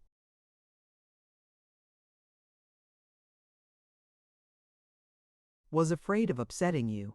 It seemed I had the beginning of chronic bronchitis. I felt it quite keenly whenever I took a breath, a deep breath look like this. Yes, I felt here and there, on each side of the chest, a heaviness, a difficulty, the idea of taking 6 months to cure you of a thing like that," exclaimed Henriette, "and making our baby 6 months younger than she ought to be." "But," laughed George, "that means that we shall have her so much the longer. She will get married 6 months later." "Oh, dear me," responded the other, "let us not talk about such things. I am already worried, thinking she will get married some day." "For my part," said George, "I see myself mounting with her on my arm the staircase of the Madeleine." "Why the Madeleine?" exclaimed his wife. "Such a very magnificent church."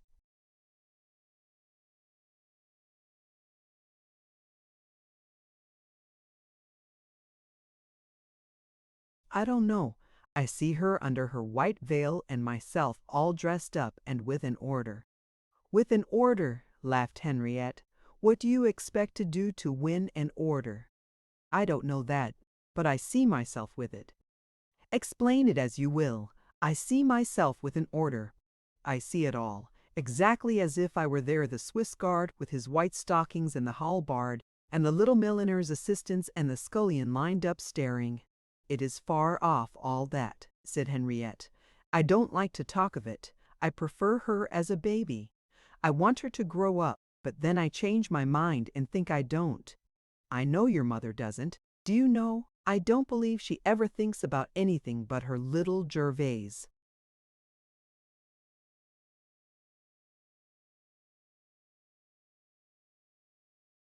"I believe you," said the father.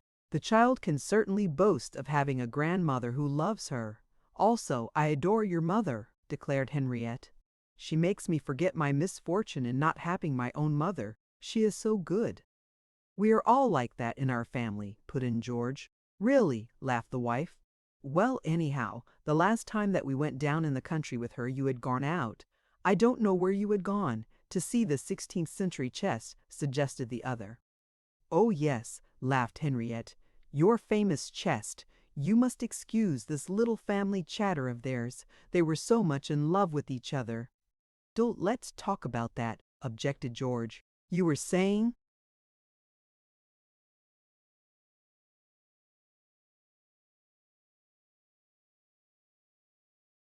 You were not there. The nurse was out at Mass, I think. Or at the wine merchant's. Go on, go on. Well, I was in the little room, and Mother dear thought she was all alone with Gervase. I was listening. She was talking to the baby all sorts of nonsense, pretty little words, stupid if you like, but tender. I wanted to laugh, and at the same time I wanted to weep. Perhaps she called her my dear little savior. Exactly, did you hear her? No, but that is what she used to call me when I was little. It was that day she swore that the little one had recognized her and laughed. Oh yes.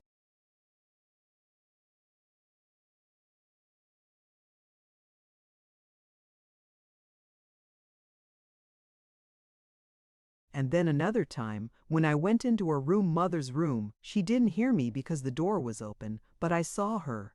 She was in ecstasy before the little boots which the baby wore at baptism, you know. Yes, yes. Listen then. She had taken them, and she was embracing them. And what did you say then?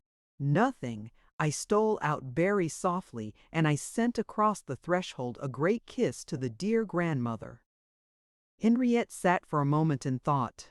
It didn't take her very long, she remarked. Today, when she got the letter from the nurse, I imagine she caught the 8:59 train.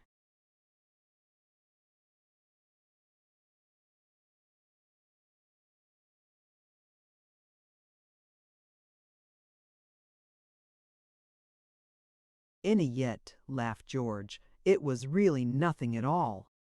Oh no, said his wife.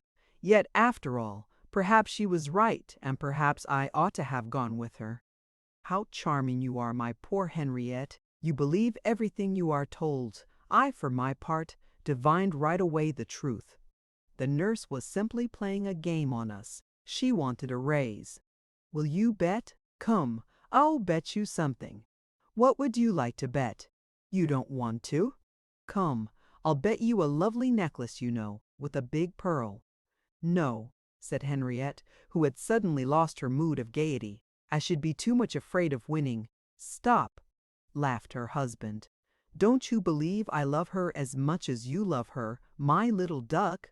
Do you know how old she is? I mean her exact age.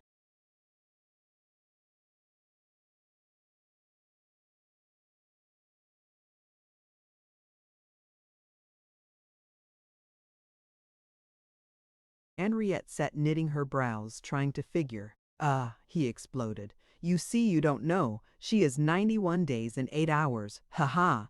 Imagine when she will be able to walk all alone. Then we will take her back with us. We must wait at least 6 months. Then too late. Poor George realized that he had spoken the fatal phrase again. If only you hadn't put off our marriage, she would be able to walk now, said Henriette. He rose suddenly. Come, he said, didn't you say you had to dress and pay some calls? Henriette laughed, but took the hint. Run along, little wife, he said. I have a lot of work to do in the meantime. You won't be downstairs before I shall have my nose buried in my papers. Bye.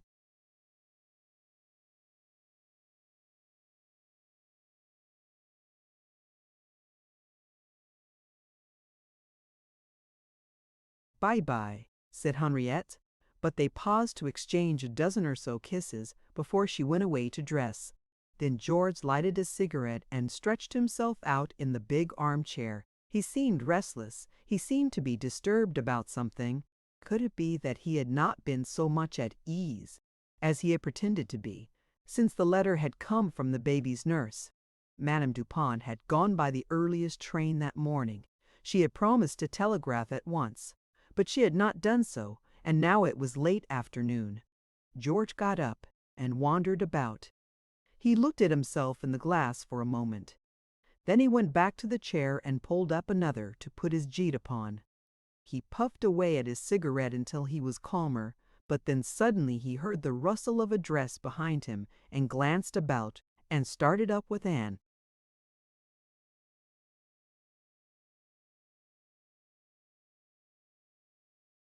Exclamation, "Mother!" Madame Dupont stood in the doorway. She did not speak. Her veil was thrown back, and George noted instantly the look of agitation upon her countenance. "What's the matter?" he cried. "We didn't get any telegram from you. We were not expecting you till tomorrow." Still his mother did not speak. "Henriette was just going out," he exclaimed nervously. "I had better call her." "No," said his mother quickly. Her voice was low and trembling. "I did not want Henriette to be here when I arrived." "But what's the matter?" cried George. Again there was a silence before the reply came. He read something terrible in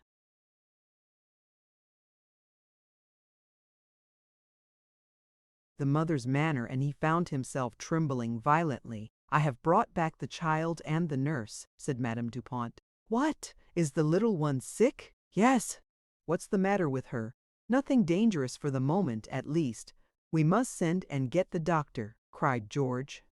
"I had just come from the doctor's," was the reply. "He said it was necessary to take our child from the nurse and bring her up on the bottle." Again there was a pause. George could hardly bring himself to ask the next.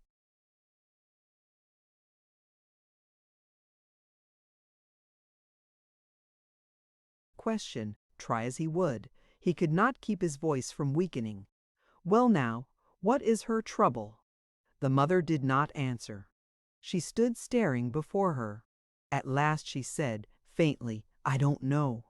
"You didn't ask." "I asked. But it was not to our own doctor that I went." "Ah," whispered George. For nearly a minute neither one of them spoke. "Why?" he inquired at last. "Because the nurse's doctor had frightened me so." "Truly?" "Yes. It is a disease." Again she stopped.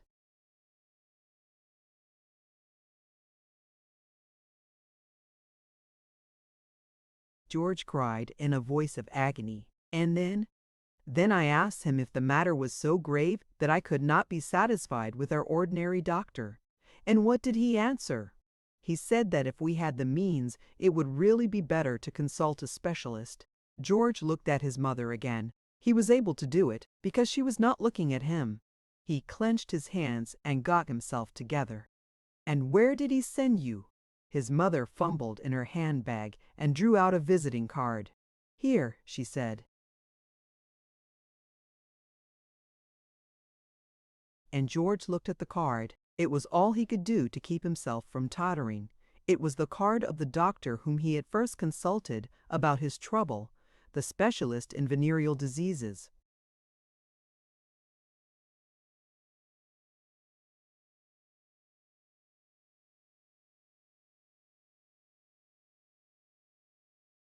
Chapter 4. It was all George could do to control his voice. You went to see him," he stammered. "Yes," said his mother. "You know him." No, he answered. "Or, that is, I have met him, I think. I don't know." And then to himself, "My God." There was a silence. "He is coming to talk to you," said the mother at last. George was hardly able to speak. "Then he is very much disturbed?"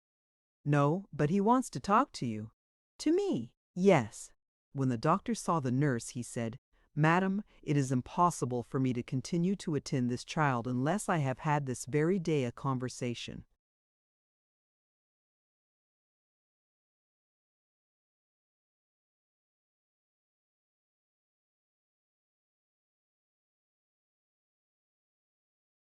With the father. So I said, "Very well," and he said he would come at once. George turned away and put his hands to his forehead. "My poor little daughter," he whispered to himself. "Yes," said the mother, her voice breaking, "she is indeed a poor little daughter." A silence fell, for what could words avail in such a situation? Hearing the door open, Madame Dupont started, for her nerves were all a-quiver with the strain she had been under. A servant came in and spoke to her, and she said to George, "It is the doctor. If you need me, I shall be in the next room." Her son stood trembling as if he were waiting the approach of an executioner. The other came into the room without seeing him, and he stood for a minute clasping and unclasping his hands, almost overcome with emotion. Then he said,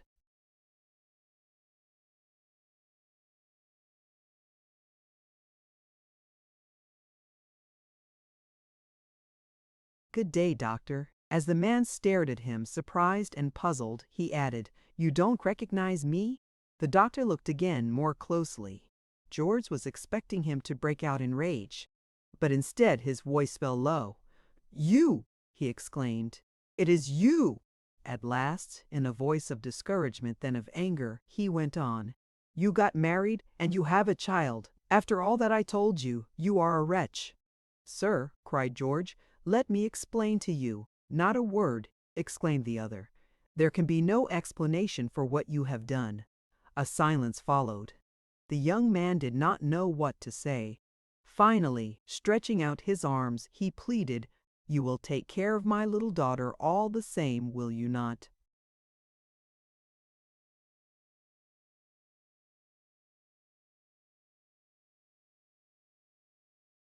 The other turned away with disgust. "Imbecile," he said. George did not hear the word. "I was able to wait only 6 months," he murmured. The doctor answered in a voice of cold self-repression, "That is enough, sir. All that does not concern me.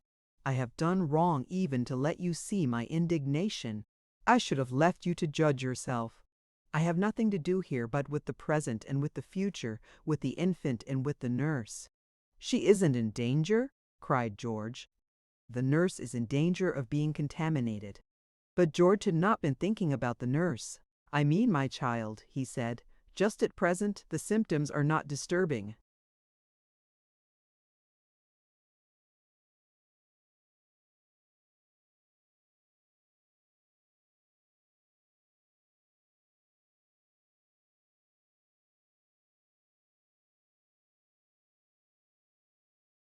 George waited. After a while he began, "You were saying about the nurse. Will you consent that I call my mother? She knows better than I." "As you wish," was the reply. The young man started to the door, but came back in terrible distress. "I have one prayer to offer you, sir. Arrange it so that no one will know. If my wife learned that it is I who am the cause, it is for her that I implore you. She isn't to blame," said the doctor. "I will do everything in my power that she may be kept ignorant of the true nature of the disease." "Oh, how I thank you," murmured George. "How I thank you. Do not thank me. It is for her, and not for you, that I will consent to lie." "And my mother? Your mother knows the truth. But I pray you, sir, we have enough to talk about, and very serious matters." So George went to the door and called his mother. She entered and greeted the doctor, holding herself erect and striving to keep the signs of grief and terror from her face. She signed to the doctor to take a seat, and then seated herself by a little table near him. "Madame Dupont," he began, "I have prescribed a course of treatment for the child. I hope to be able to improve its condition and to prevent any new developments. But my duty and yours does not stop there. If there is still time, it is necessary to protect the health of the nurse."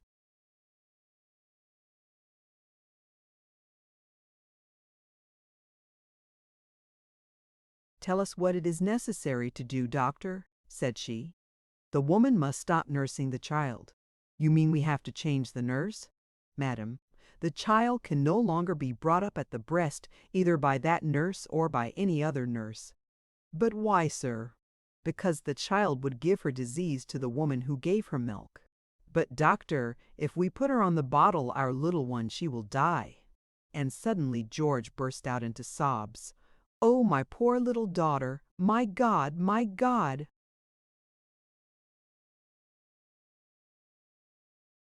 Said the doctor, "If the feeding is well attended to, with sterilized milk, that can do very well for healthy infants," broke in Madame Dupont.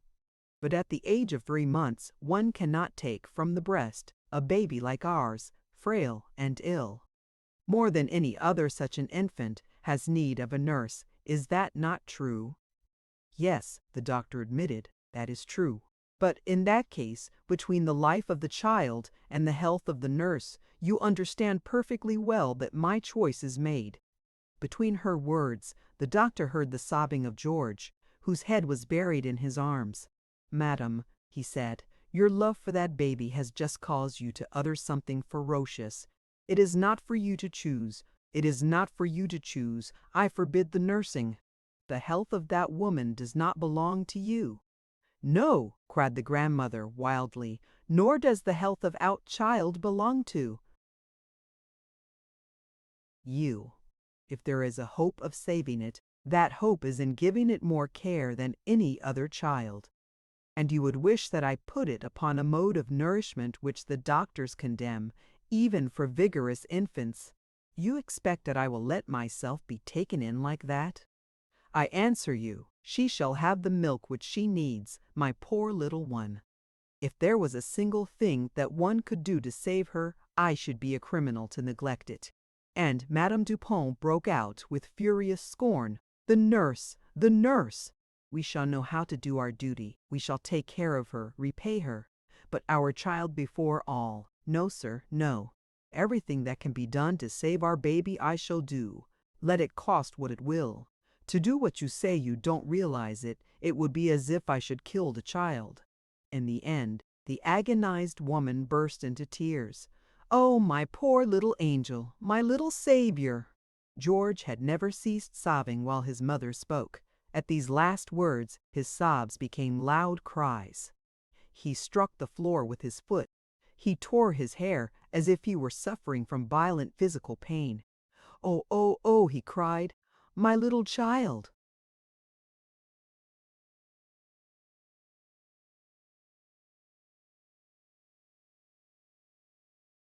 "My little child!" And then, in a horrified whisper to himself, "I am a wretch, a criminal." "Madam," said the doctor, "you must calm yourself. You must both calm yourself.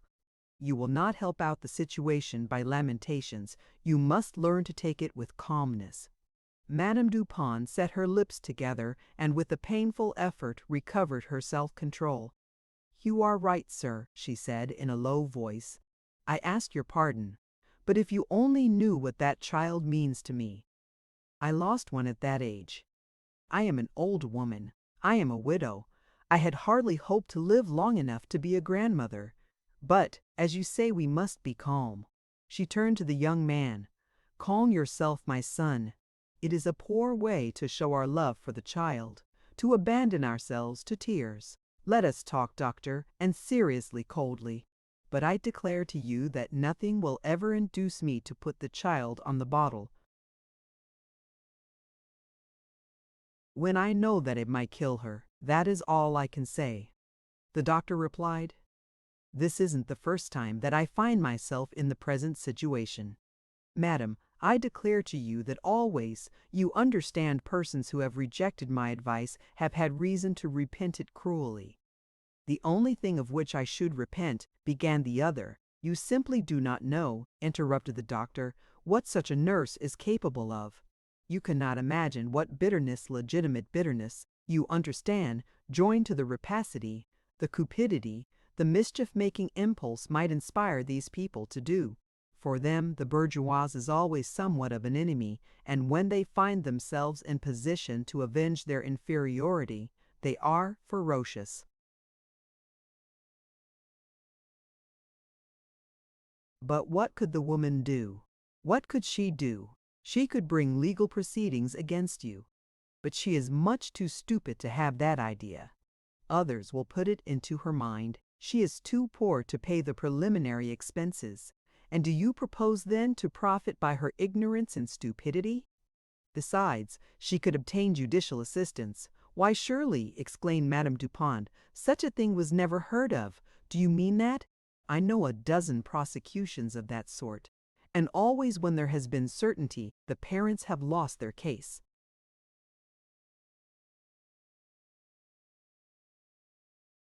"But surely, doctor, you must be mistaken. Not in a case like ours, not when it is a question of saving the life of a poor little innocent.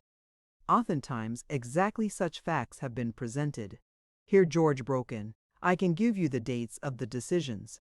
He rose from his chair, glad of an opportunity to be useful. I have the books, he said, and took one from the case and brought it to the doctor. All of that is no use, interposed the mother. But the doctor said to George, you will be able to convince yourself. The parents had been forced once or twice to pay the nurse a regular income, and at other times they have had to pay her an indemnity of which the figure has varied between 3,000 and 8,000 francs. Madame Dupont was ready with a reply to this. Never fear, sir, if there should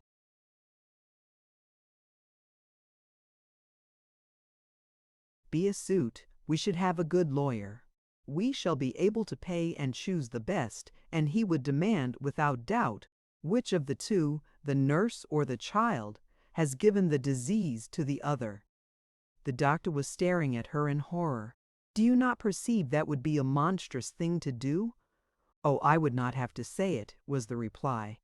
The lawyer would see to it is not that his profession. My point is this, by one means or another he would make us win our case. And the scandal that would result, replied the other. Have you thought of that? Here George, who had been looking over his law books, broke in. Doctor, permit me to give you a little information. In cases of this sort, the names are never printed. Yes, but they are spoken at the hearings. That's true. And are you certain that there will not be any newspaper to print the judgment? What won't they stoop to? Exclaimed Madame Dupont. Those filthy journals. Ah, said the other, and see what a scandal, what a shame it would be to you. The doctor is right, mother, exclaimed the young man. But Madame Dupont was not yet convinced. We will prevent the woman from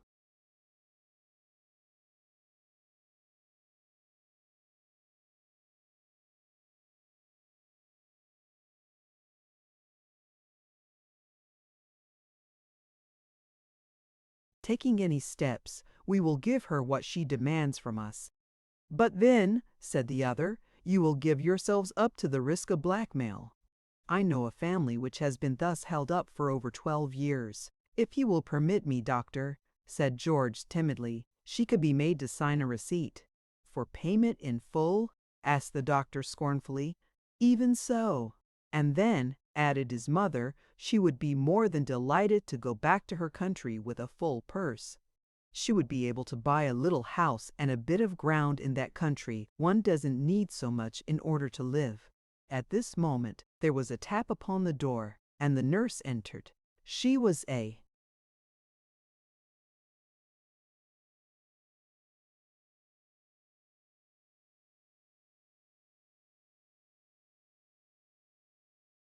country woman, robust, rosy-cheeked, fairly bursting with health. When she spoke, one got the impression that her voice was more than she could contain. It did not belong in a drawing-room, but under the open sky of her country home. Sir, she said, addressing the doctor, the baby is awake. I will go and see her, was the reply, and then to Madame Dupont. We will take up this conversation later on. Certainly, said the mother. Will you have need of the nurse? No, madam, the doctor answered. Nurse, said the mother, sit down and rest. Wait a minute. I wish to speak to you. As the doctor went out, she took her son to one side and whispered to him, I know the way to arrange everything. If we let her know what is the matter, and if she accepts, the doctor will have nothing more to say. Isn't that so?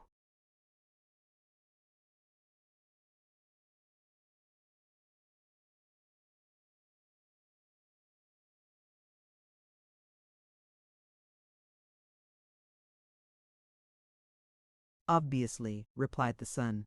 I am going to promise that we will give her 2,000 francs when she goes away if she will consent to continue nursing the child. 2,000 francs, said the other. Is that enough? I will see, was the reply. If she hesitates, I will go further. Let me attend to it. George nodded his assent, and Madame Dupont returned to the nurse. You know, she said, that our child is a little sick?" The other looked at her in surprise. "Why, no, ma'am." "Yes," said the grandmother, "but, ma'am, I have taken the best of care of her. I have always kept her proper."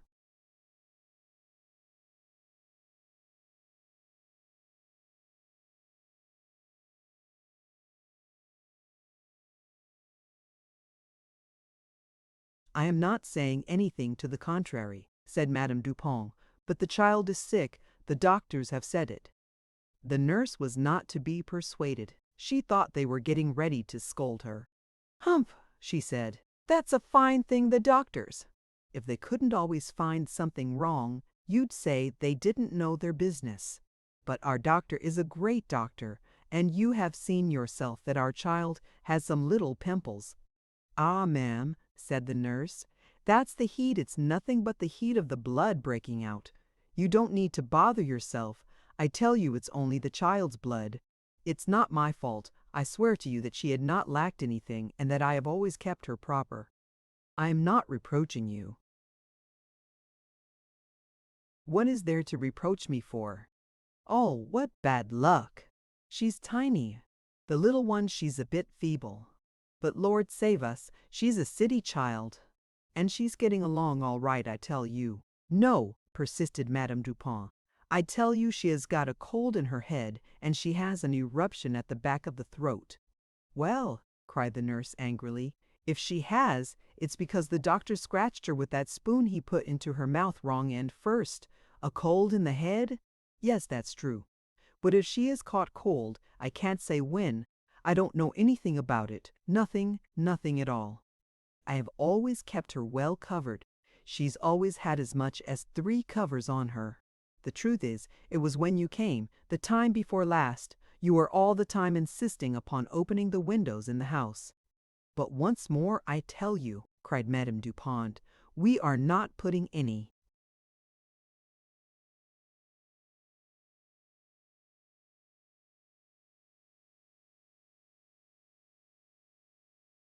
"Blame on you." "Yes," cried the woman, more vehemently. "I know what that kind of talk means. It's no use when you're a poor country woman." "What are you imagining now?"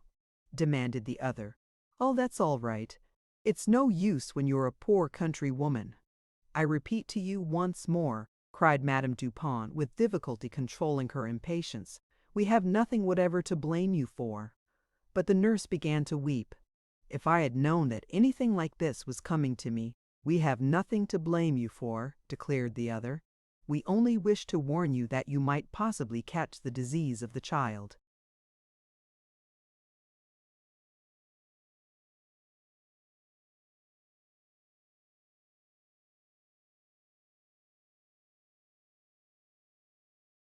The woman pouted. "A cold in the head!" she exclaimed. "Well, if I catch it, it won't be the first time. I know how to blow my nose. But you might also get the pimples." At this the nurse burst into laughter so loud that the bric-a-brac rattled. "Oh, oh, oh, dear lady, let me tell you, we ain't city folks, we ain't. We don't have such soft skins." "What sort of talk is that? Pimples, what difference would that make to poor folks like us? We don't have a white complexion like the ladies of Paris. We are out all day in the fields, in the sun and the rain, instead of rubbing cold cream on our muzzles. No offense, ma'am, but I say if you're looking for an excuse to get rid of me, you must get a better one than that." "Excuse!" exclaimed the other. "What in the world do you mean?" "Oh, I know," said the nurse, nodding her head.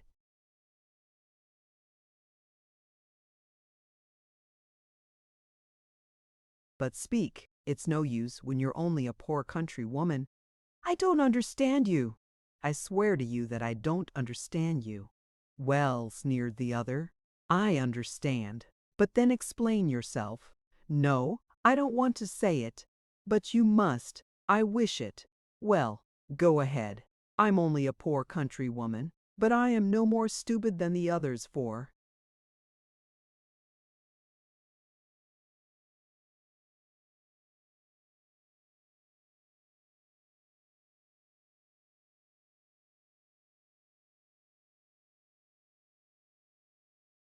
"All that. I know perfectly well what your tricks mean.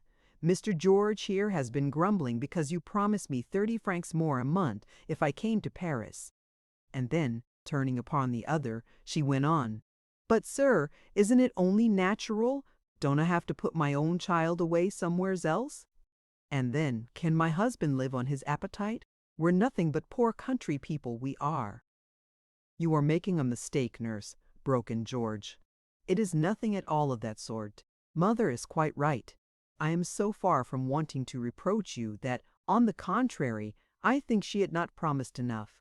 And I want to make you, for my part, another promise. When you go away, when baby is old enough to be weaned, by way of thanking you, we wish to give you," Madame Dupont broke in hurriedly, "we wish to give you, over and above your wages, you understand, we wish to give you 500 francs and—"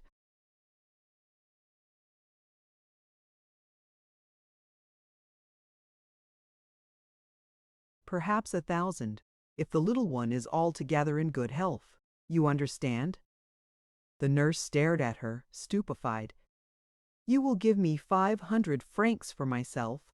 She sought to comprehend the words, but that was not agreed. "You don't have to do that at all." "No," admitted Madame Dupont. "But then," whispered the nurse half to herself, "that's not natural." "Yes," the other hurried on, "it is because the baby will have need of extra care. You will have to take more trouble. You will have to give it medicines. Your task will be a little more delicate, a little more difficult." "Oh, yes. Then it's so that I will be sure to take care of her. I understand."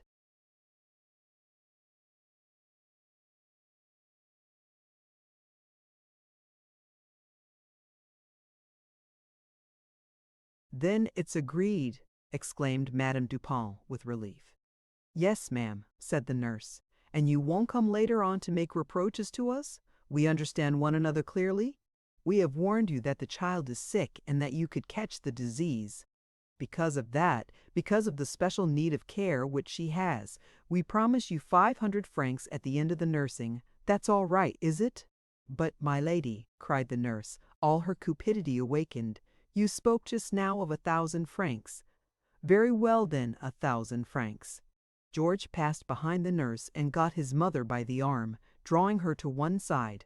"It would be a mistake," he whispered, "if we did not make her sign in."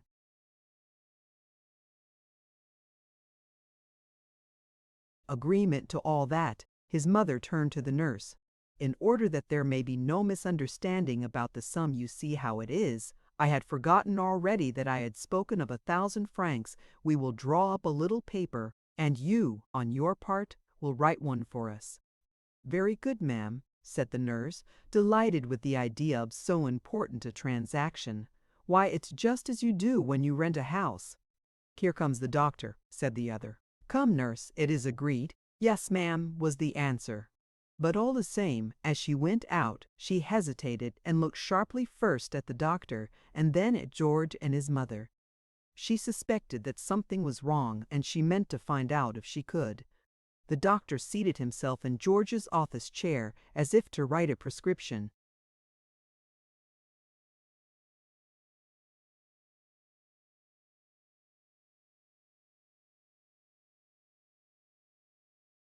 "The child's condition remains the same," he said. "Nothing disturbing." "Doctor," said Madame Dupont gravely, "from now on you will be able to devote your attention to the baby and the nurse without any scruple. During your absence we have arranged matters nicely. The nurse has been informed about the situation and she does not mind. She has agreed to accept an indemnity, and the amount has been stated." But the doctor did not take these tidings as the other had hoped he might. He replied, "The malady which the nurse will almost inevitably contract in feeding the child is too grave in its consequences.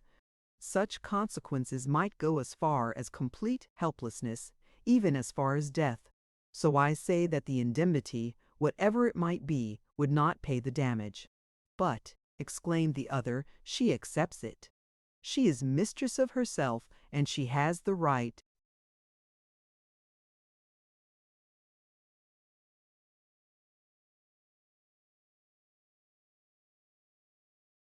"I am not at all certain that she has the right to sell her own health." and I am certain that she has not the right to sell the health of her husband and her children. If she becomes infected, it is nearly certain that she will communicate the disease to them. The health and the life of the children she might have later on would be greatly compromised. Such things she cannot possibly sell. Come, madame, you must see that a bargain of this sort is impossible. If the evil has not been done, you must do everything to avoid it. Sir, protested the mother, wildly, you do not defend our interests. Madam, was the reply, I defend those who are weakest. If we had called in our own physician who knows us, she protested, he would have taken sides with us. The doctor rose with a severe look on his face. I doubt it, he said, but there is.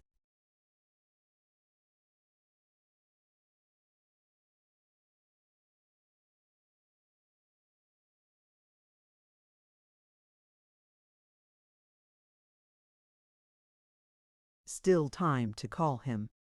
George broke in with a cry of distress. Sir, I implore you.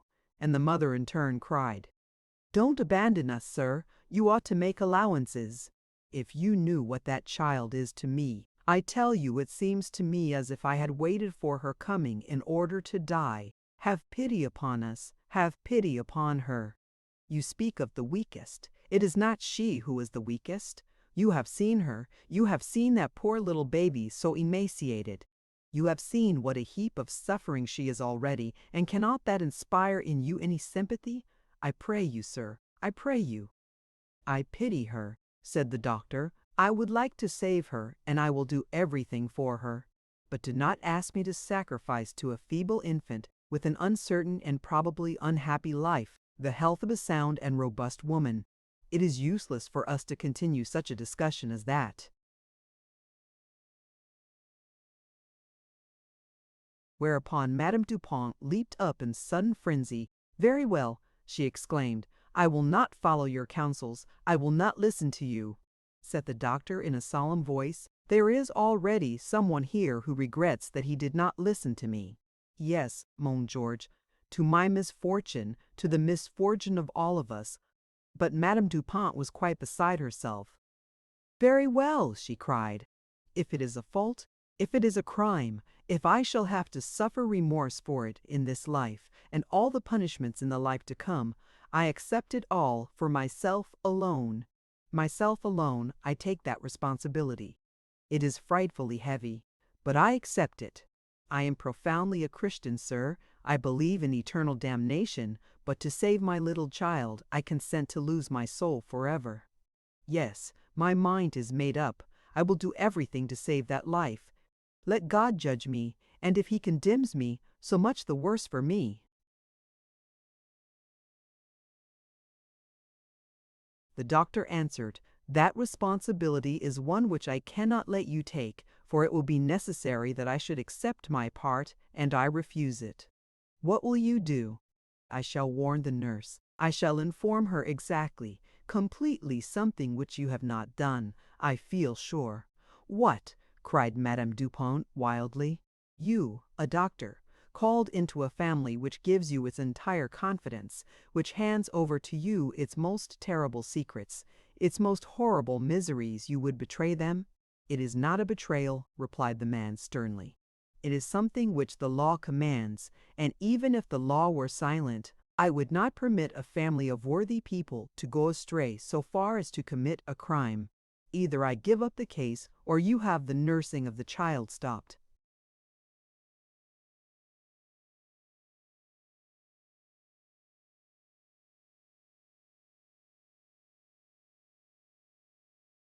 You threaten, cried the woman, almost frantic. You abuse the power which your knowledge gives you. You know that it is you whose attention we need by that little cradle. You know that we believe in you, and you threaten to abandon us. Your abandonment means the death of the child, perhaps. And if I listen to you, if we stop the nursing of the child, that also means her death. She flung up her hands like a mad creature. And yet there is no other means. Ah, my God, why do you not let it be possible for me to sacrifice myself?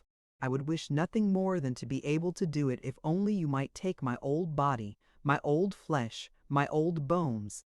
If only I might serve for something. How quickly would I consent that it should infect me, this atrocious malady. How I would offer myself to it, with what joys, with what delights, however disgusting, however frightful it might be, however much to be dreaded. Yes, I would take it without fear, without regret, if my poor old empty breasts might still give to the child the milk which would preserve its life.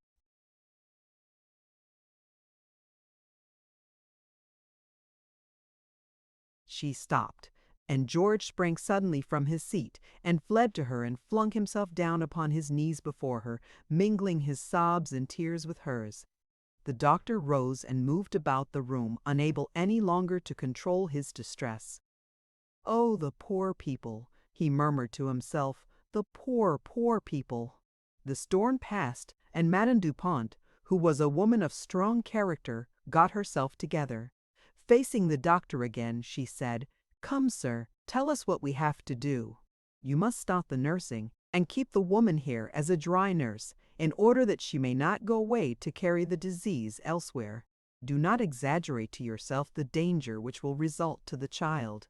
I am, in truth, extremely moved by your suffering, and I will do everything I swear to you that your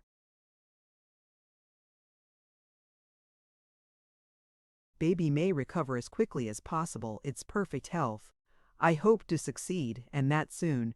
And now I must leave you until tomorrow." "Thank you, doctor, thank you," said Madame Dupont, faintly. The young man rose and accompanied the doctor to the door.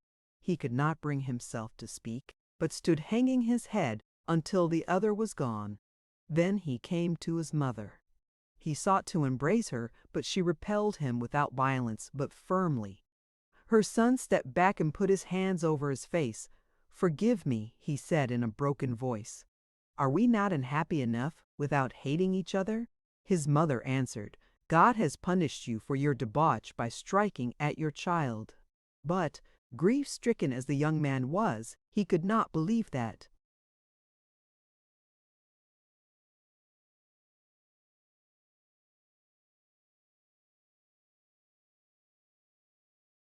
"Impossible," he said. "There is not even a man sufficiently wicked or unjust to commit the act which you attribute to your God." "Yes," said his mother sadly, "you believe in nothing." "I believe in no such God as that," he answered. A silence followed.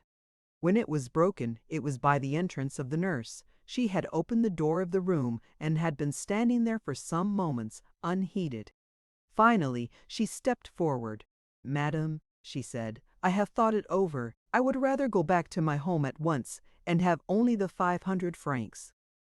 Madame Dupont stared at her in consternation. "What is that you are saying? You want to return to your home?" "Yes, ma'am," was the answer.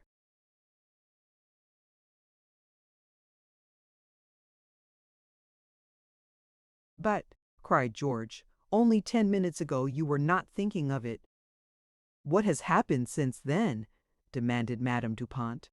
"I have thought it over." "Thought it over? Well, I am getting lonesome for my little one and for my husband."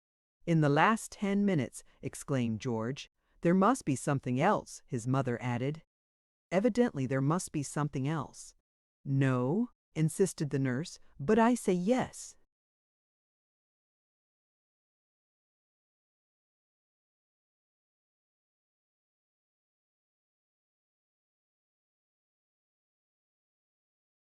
"Well, I'm afraid the air of Paris might not be good for me. You had better wait and try it. I would rather go back at once to my home." "Come now," cried Madame Dupont, "tell us why. I have told you, I have thought it over." "Thought what over?" "Well, I have thought." "Oh," cried the mother, "what a stupid reply! I have thought it over. I have thought it over. Thought what over? I want to know." "Well, everything."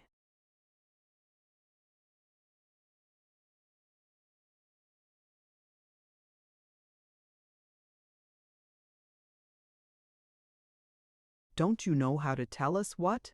"I tell you everything." "Why," exclaimed Madame Dupont, "you are an imbecile." George stepped between his mother and the nurse. "Let me talk to her," he said. The woman came back to her old formula. "I know that we're only poor country people." "Listen to me, nurse," said the young man. "Only a little while ago you were afraid that we would send you away. You were satisfied with the wages which my mother had fixed. In addition to those wages we had promised you a good sum when you returned to your home. Now you tell us that you want to go away. You see, all at once. There must be some reason. Let us understand it. There must certainly be a reason. Has anybody done anything to you?"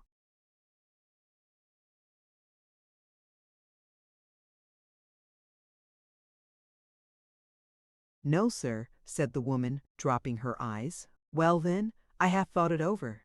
George burst out, "Don't go on repeating always the same thing. I have thought it over." "That's not telling us anything." Controlling himself, he added gently, "Come, tell me why you want to go away." There was a silence. "Well," he demanded, "I tell you." "I have thought," George exclaimed in despair.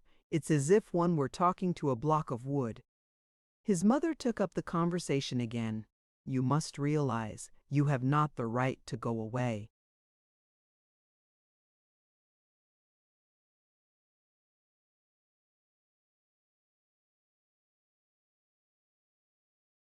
The woman answered, "I want to go, but I will not let you leave us."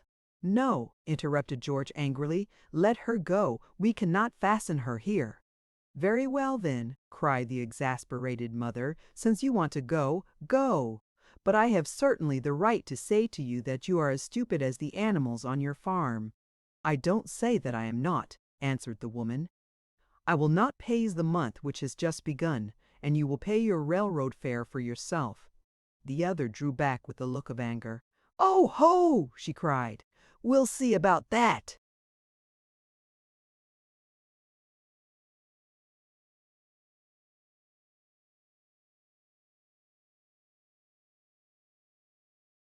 "Yes, we'll see about it," cried George, "and you will get out of here at once. Take yourself off. I will have no more to do with you. Good evening." "No, George," protested his mother, "don't lose control of yourself." And then, with a great effort at calmness, "That cannot be serious, nurse. Answer me." "I would rather go off right away to my home, and only have my 500 francs." "What?" cried George in consternation. "What's that you are telling me?" exclaimed Madame Dupont. 500 francs, repeated her son. "What 500 francs?" echoed the mother. "The 500 francs you promised me," said the nurse.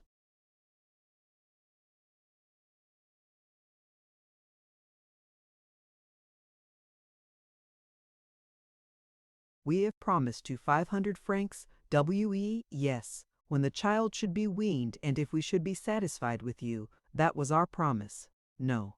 You said you would give them to me when I was leaving.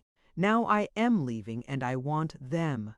Madame Dupont drew herself up haughtily. "In the first place," she said, "kindly oblige me by speaking to me in another tone. Do you understand?"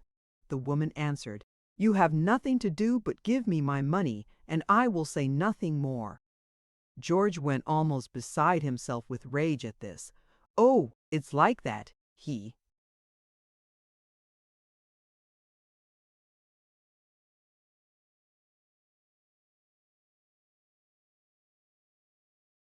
shouted. "Very well, I'll show you." And he sprang to the door and opened it. But the nurse never budged. "Give me my 500 francs," she said. George seized her by the arm and shoved her toward the door. "You clear out of here, do you understand me? And as quickly as you can." The woman shook her arm loose and sneered into his face. "Come now, you can talk to me a little more politely, eh? Will you go?" shouted George, completely beside himself. "Will you go, or must I go out and look for a policeman?" "A policeman?" demanded the woman. "For what?" "To put you outside. You are behaving yourself like a thief." "A thief? I? What do you mean?"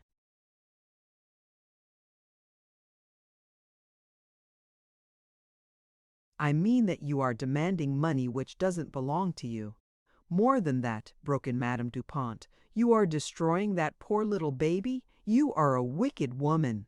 I will put you out myself, shouted George, and seized her by the arm again.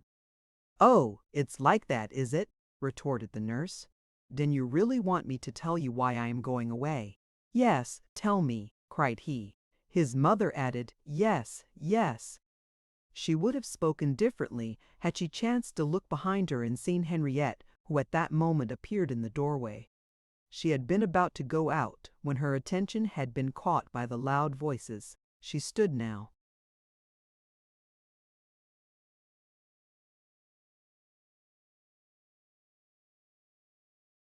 amazed, clasping her hands together, while the nurse, shaking her fist first at Madame Dupont and then at her son, cried loudly, "Very well, I'm going away, because I don't want to catch a filthy disease here." "Hush!" cried Madame Dupont, and sprang toward her, her hands clenched as if she would choke her. "Be silent!" cried George, wild with terror. But the woman rushed on without dropping her voice. "Oh, you need not be troubling yourselves, for fear anyone should overhear. All the world knows it. Your other servants were listening with me at your door. They heard every word your doctor said." "Shut up!" screamed George. Her mother seized the woman fiercely by the arm. "Hold your tongue," she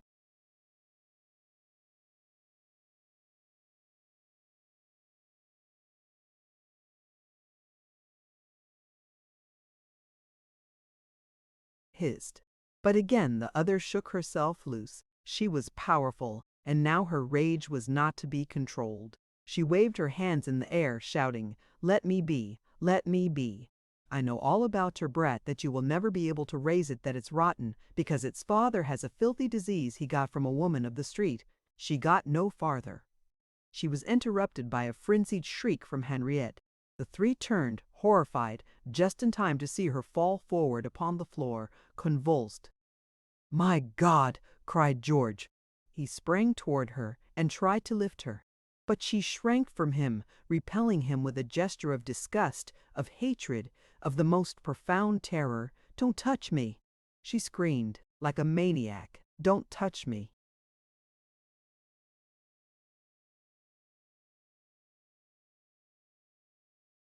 Chapter 5. It was in vain that Madame Dupont sought to control her daughter-in-law. Henriette was beside herself, frantic. She could not be brought to listen to anyone. She rushed into the other room, and when the older woman followed her, shrieked out to be left alone. Afterwards, she fled to her own room and barred herself in, and George and his mother waited distractedly for hours until she should give some sign. Would she kill herself, perhaps? Madame Dupont hovered on guard about the door of the nursery for fear that the mother in her fit of insanity might attempt some harm to her child. The nurse had slunk away abashed when she saw the consequences of her outburst. By the time she had got her belongings packed, she had recovered her assurance. She wanted her 500. Also, she wanted her wages and her railroad fare home. She wanted them at once, and she would not leave until she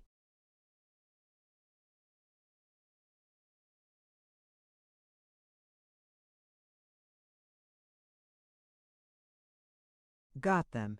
George and his mother, in the midst of all their anguish of mind, had to go through a disgusting scene with this coarse and angry woman. They had no such sum of money in the house, and the nurse refused to accept a check. She knew nothing about a check. It was so much paper and might be some trick that they were playing on her. She kept repeating her old formula, "I am nothing but a poor country woman." Nor would she be contented with the promise that she would receive the money the next day. She seemed to be afraid that if she left the house, she would be surrendering her claim. So at last the distracted George to sally forth and obtain the cash from some tradesman in the neighborhood. The woman took her departure. They made her sign a receipt in full for all claims, and they strove to persuade themselves that this made them safe. But in their hearts they had no real conviction of safety. What was the woman's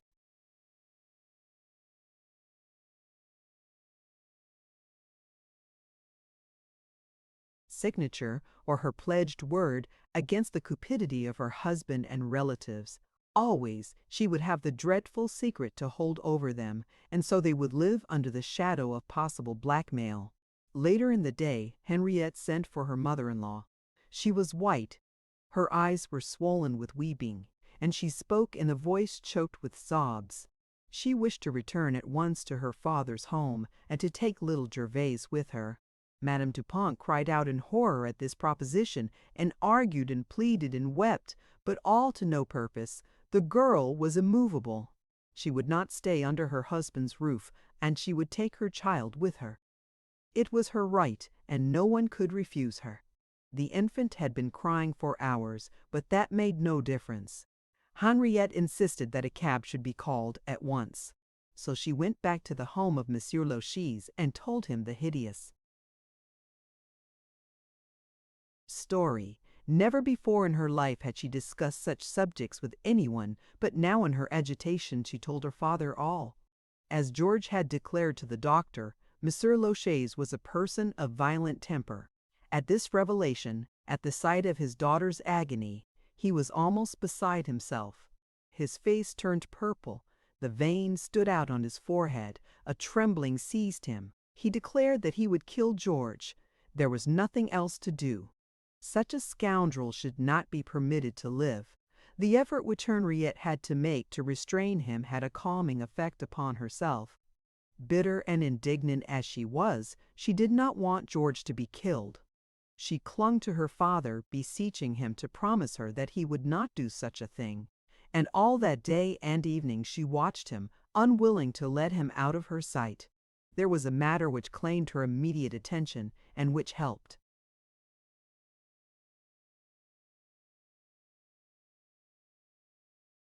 to withdraw them from the contemplation of their own sufferings.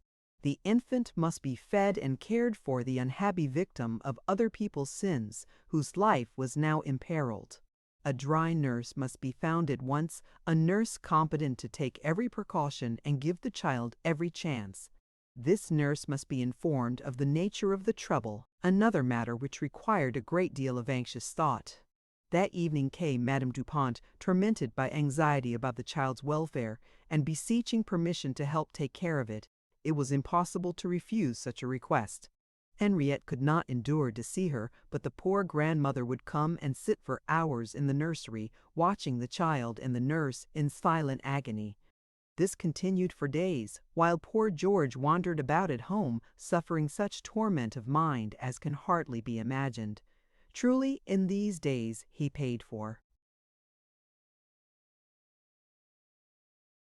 his sins. He paid 1,000-fold in agonized and impotent regret. He looked back upon the course of his life and traced one by one the acts which had led him and those he loved into this nightmare of torment. He would have been willing to give his life if he could have undone those acts. But avenging nature offered him no such easy deliverance as that. We shudder as we read the grim words of the Jehovah of the ancient Hebrews, and yet not all the learning of modern times has availed to deliver us from the cruel decree that the sins of the fathers shall be visited upon the children. George wrote notes to his wife, imploring her forgiveness. He poured out all his agony and shame to her, begging her to see him just once, to give him a chance to plead his defense. It was not much of a defense, to be sure. It was only that he had done no worse than the others did, only that he was a wretched victim of ignorance. But he loved her. He had proven that he loved her, and he pleaded that for the sake of their child, she would forgive him. When all this availed nothing, he went to see the doctor, whose advice he had so shamefully neglected. He besought this man to intercede for him, which the doctor of course refused to do. It was an extra-medical matter, he said, and George was absurd to expect him to meddle in it. But as a matter of fact, the doctor had already been interceding. He had gone farther in pleading George's cause than he was willing to have George know. For Monsieur Lochis had paid him a visit, his purpose being to ask the doctor to continue attendance upon the infant, and also to give Henriette a certificate which she could use in her suit for a divorce from her husband. So inevitably there had been a discussion of the whole question between the two men. The doctor had granted the first request, but refused the second. In the first place, he said, there was a rule of professional secrecy which would prevent him, and when the father-in-law requested to know if the rule of professional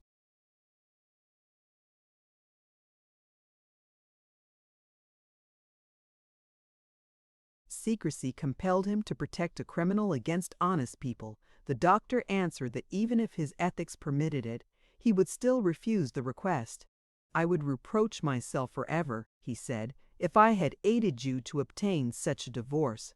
Then, cried the old man, vehemently, because you profess such and such theories, because the exercise of your profession makes you the constant witness of such miseries, therefore it is necessary that my daughter should continue to bear that man's name all her life.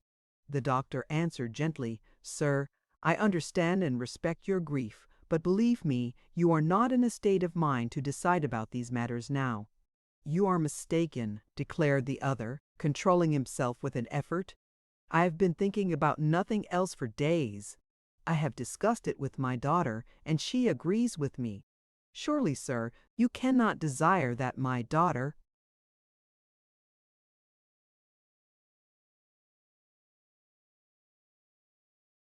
should continue to live with a man who has struck her so brutal, so cowardly, a blow. If I refuse your request, the doctor answered, it is in the interest of your daughter. Then, seeing the other's excitement returning, he continued, in your state of mind, Monsieur Lachaise, I know that you will probably be abusing me before 5 minutes has passed. But that will not trouble me. I have seen many cases. And since I have made the mistake of letting myself be trapped into this discussion, I must explain to you the reason for my attitude. You ask of me a certificate so that you may prove in court that your son-in-law is afflicted with syphilis. Precisely, said the other. And have you not reflected upon this, that at the same time you will be publicly attesting that your daughter has been exposed to the contagion, with such an admission officially registered in the public records, do you believe that she will find it easy to remarry later on? She will never remarry, said the father. She says that today, but can you affirm that she will say the same thing 5 years from now, 10 years from now? I tell you, you will not obtain that divorce, because I will most certainly refuse you the necessary certificate. Then, cried the other, I will find other means of establishing proofs. I will have the child examined by another doctor. The other answered, then you do not find that that poor little one has been already sufficiently handicapped at the outset of its life? Your granddaughter has a physical defect. Do you wish to add to that a certificate of hereditary syphilis, which will follow her all her life?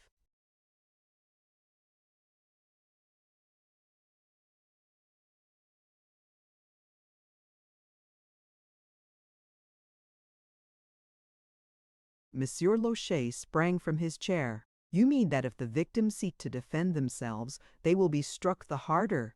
You mean that the law gives me no weapon against a man who, knowing his condition, takes a young girl, sound, trusting, innocent, and befouls her with the result of his debauches, makes her the mother of a poor little creature, whose future is such that those who love her the most do not know whether they ought to pray for her life or for her immediate deliverance? Sir, he continued in his orator's voice, that man has inflicted upon the woman he has married a supreme insult. He has made her the victim of the most odious assault.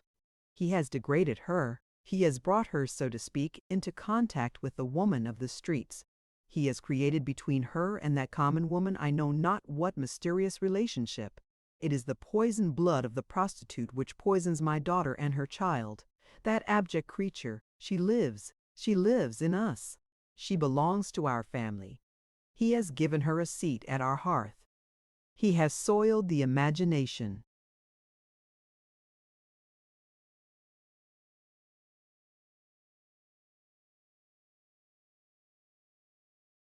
And the thoughts of my poor child, as he has soiled her body.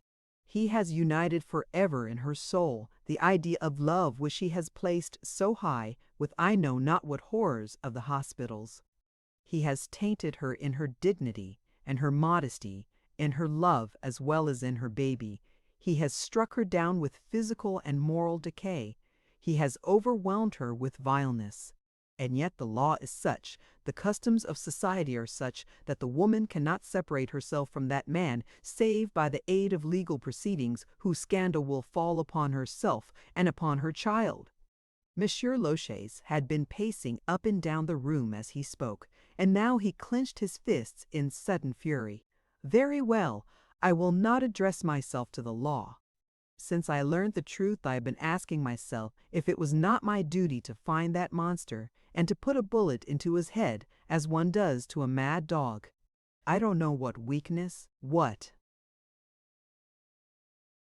cowardice has held me back and decided me to appeal to the law. Since the law will not protect me, I will seek justice for myself. Perhaps his death will be a good warning for the others. The doctor shrugged his shoulders as if to say that this was no affair of his and that he would not try to interfere. But he remarked quietly, "You will be tried for your life." "I shall be acquitted," cried the other. "Yes, but after a public revelation of all your miseries. You will make the scandal greater, the miseries greater, that is all. And how do you know but that on the morrow of your acquittal you will find yourself confronting another court, a higher and more severe one? How do you know but that your daughter, seized at last by pity for the man you have killed, will not demand to know by what right you have acted so, by what right you have made an orphan of her child? How can you know but that her child also may some day demand an accounting of you?" Monsieur Lachaise let his hands fall and stood, a picture of crushed despair. "Tell me then," he said in a faint voice, "what ought I to do?" "Forgive." For a while the doctor sat looking at him. "Sir," he said at last, "tell me one thing. You are inflexible. You feel you have the right to be inflexible. But are you really so certain that it was not your duty once upon a time to save your daughter from the possibility of such misfortune?" "What?" cried the other. "My duty? What do you mean?" "I mean this, sir. When that marriage was being discussed, you certainly took precautions to inform yourself about the financial condition of your future son-in-law. You demanded that he should prove to you that his stocks and bonds were actual value listed on the exchange. Also, you obtained some information about his character. In fact, you forgot only one point, the most important of all, that was, to inquire if he was in good health. You never did that." The father-in-law's voice had become faint. "No," he said. "But why not?" "Because that is not the custom." "Very well, but that ought to be the custom. Surely the father of a family, before he gives his daughter to a man, should take as much precaution as a business concern which accepts an employee." "You are right," was the reply. "There should be a law." The man spoke as a deputy having authority in these matters.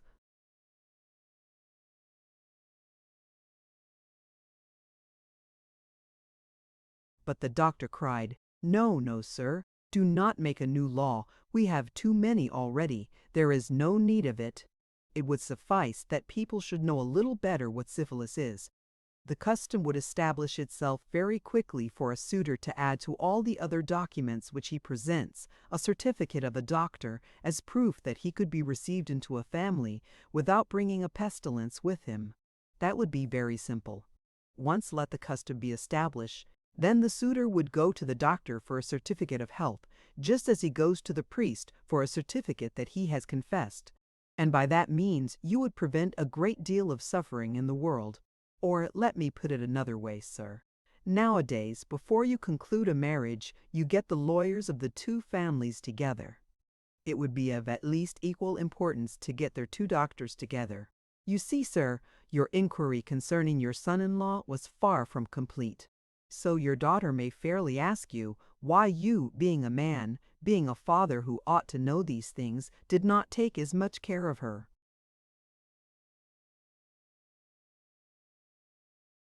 Health as you took of her fortune. So it is, sir, that I say to you, forgive."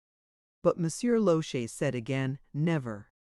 And again the doctor sat and watched him for a minute. "Come, sir," he began, finally, "since it is necessary to employ the last argument, I will do so. To be so severe and so pitiless are you yourself without sin. The other answered, I have never had a shameful disease. I do not ask you that, interrupted the doctor. I ask you if you have never exposed yourself to the chance of having it. And then, reading the other's face, he went on, in a tone of quiet certainty. Yes, you have exposed yourself. Then, sir, it was not virtue that you had, it was good fortune. That is one of the things which exasperate me the most, that term shameful disease, which you have just used. Like all other diseases, that is one of our misfortunes, and it is never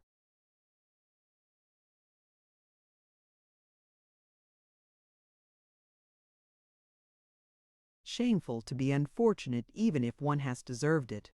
The doctor paused, and then with some excitement he went on.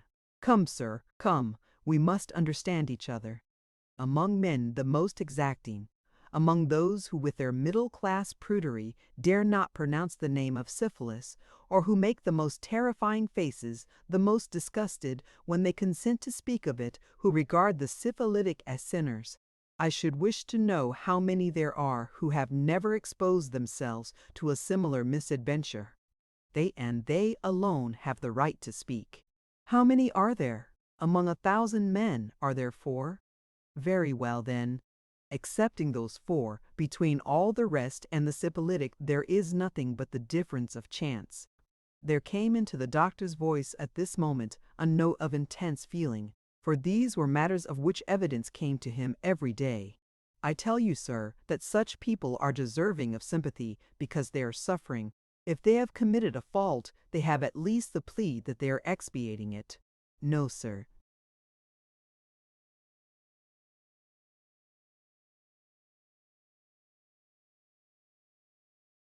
Let me hear no more of that hypocrisy. Recall your own youth, sir. That which afflicts your son-in-law, you have deserved it, just as much as he, more than he, perhaps.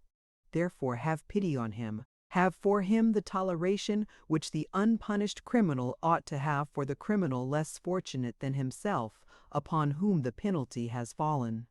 Is that not so? Monsieur Lochet had been listening to this discourse with the feeling of a thief before the bar. There was nothing that he could answer. Sir, he stammered, as you present this thing to me. But am I not right? Insisted the doctor. Perhaps you are, the other admitted. But I cannot say all that to my daughter. To persuade her to go back to her husband. You can give her other arguments, was the answer.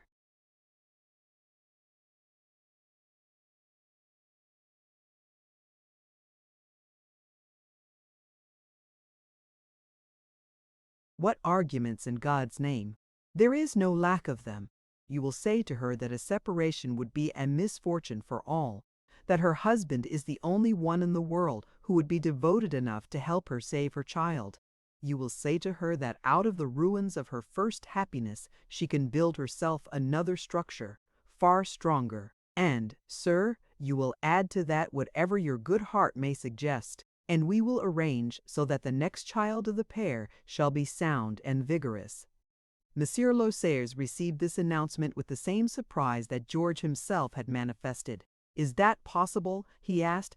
The doctor cried, Yes, yes, yes, 1,000 times yes. There is a phrase which I repeat on every occasion, and which I would wish to post upon the walls. It is that syphilis is an imperious mistress, who only demands that one should recognize her power. She is terrible for those who think her insignificant and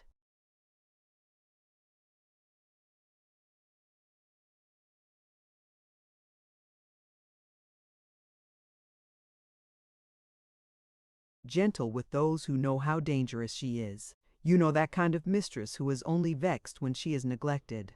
You may tell this to your daughter. You will restore her to the arms of her husband, from whom she has no longer anything to fear, and I will guarantee that you will be a happy grandfather 2 years from now.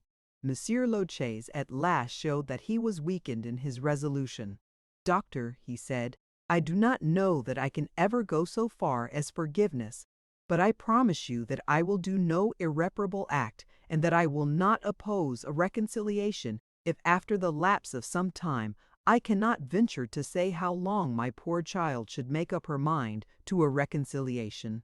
"Very good," said the other, "but let me add this. If you have another daughter, take care to avoid the fault which you committed when you married off the first."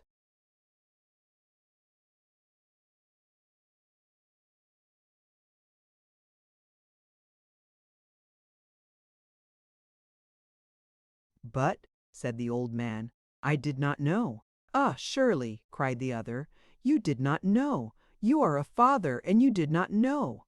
You are a deputy. You have assumed the responsibility and the honor of making our laws, and you did not know. You are ignorant about syphilis, just as you probably are ignorant about alcoholism and tuberculosis." "No," exclaimed the other quickly. "Very well," said the doctor. "I will leave you out if you wish. I am talking of the others, the 500 and I don't know how many more, who are there in the Chamber of Deputies and who call themselves representatives of the people. They are not able to find a single hour to discuss these three cruel gods, to which egotism and indifference make every day such frightful human sacrifices. They have not sufficient leisure to combat this ferocious trinity, which destroys every day thousands of lives. Alcoholism. It would be necessary to forbid the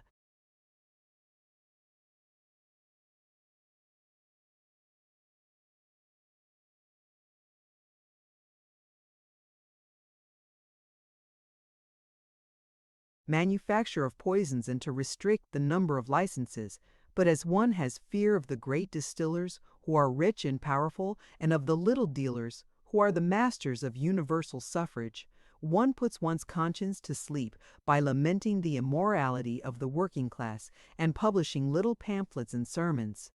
Imbeciles, tuberculosis. Everybody knows the true remedy, which would be the paying of sufficient wages and the tearing down of the filthy tenements into which the laborers are packed, those who are the most useful and the most unfortunate among our population. But needless to say, no one wants that remedy, so we go round begging the workingmen not to spit on the sidewalks. Wonderful! But syphilis, why do you not occupy yourself with that?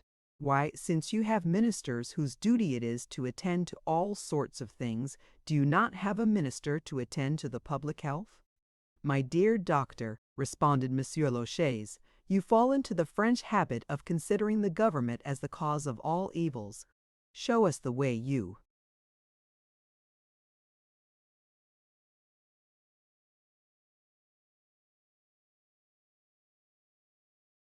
learn, gentlemen.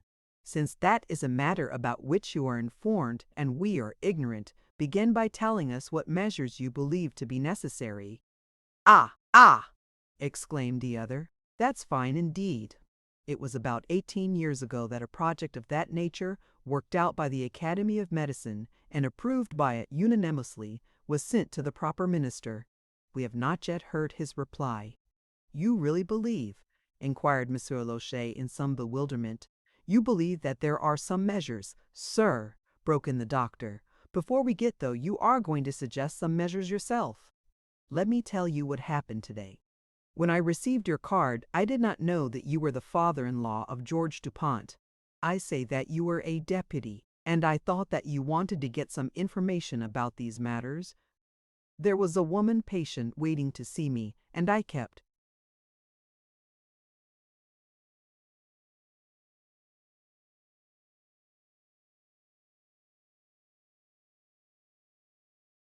her in my waiting room, saying to myself, 'This is just the sort of person that our deputies ought to talk to.'" The doctor paused for a moment, then continued, "Be reassured, I will take care of your nerves. This patient has no trouble that is apparent to the eye. She is simply an illustration of the argument I have been advancing, that our worst enemy is ignorance. Ignorance, you understand me? Since I have got you here, sir, I am going to hold you until I have managed to cure a little of your ignorance. For I tell you, sir, it is a thing which drives me to distraction. We must do something about these conditions. Take this case, for example. Here is a woman who is very seriously infected. I told her, well, wait, you shall see for yourself." The doctor went to the door and summoned into the room a woman whom Monsieur Lachaise had noticed waiting there. She was verging on old age, small, frail, and ill-nourished in appearance, poorly dressed, and yet with a suggestion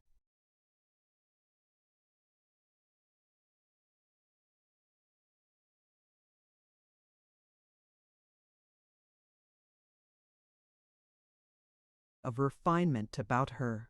She stood near the door, twisting her hands together nervously and shrinking from the gaze of the strange gentleman. The doctor began in an angry voice. "Did I not tell you to come and see me once every 8 days? Is that not true?" The woman answered in a faint voice, "Yes, sir." "Well," he exclaimed, "and how long has it been since you were here?" "3 months, sir."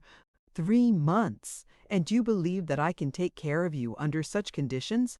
I give you up. Do you understand? You discourage me. You discourage me. There was a pause. Then, seeing the woman suffering, he began in a gentler tone, "Come now, what is the reason that you have not come? Didn't you know that you have a serious disease, most serious?"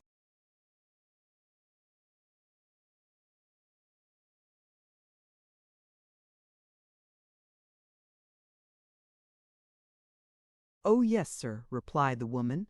"I know that very well, since my husband died of it." The doctor's voice bore once again its note of pity. "Your husband died of it?" "Yes, sir." "He took no care of himself?" "No, sir." "And was not that a warning to you?" "Doctor," the woman replied, "I would ask nothing better than to come as often as you told me, but the cost is too great." "How, what cost? You were coming to my free clinic."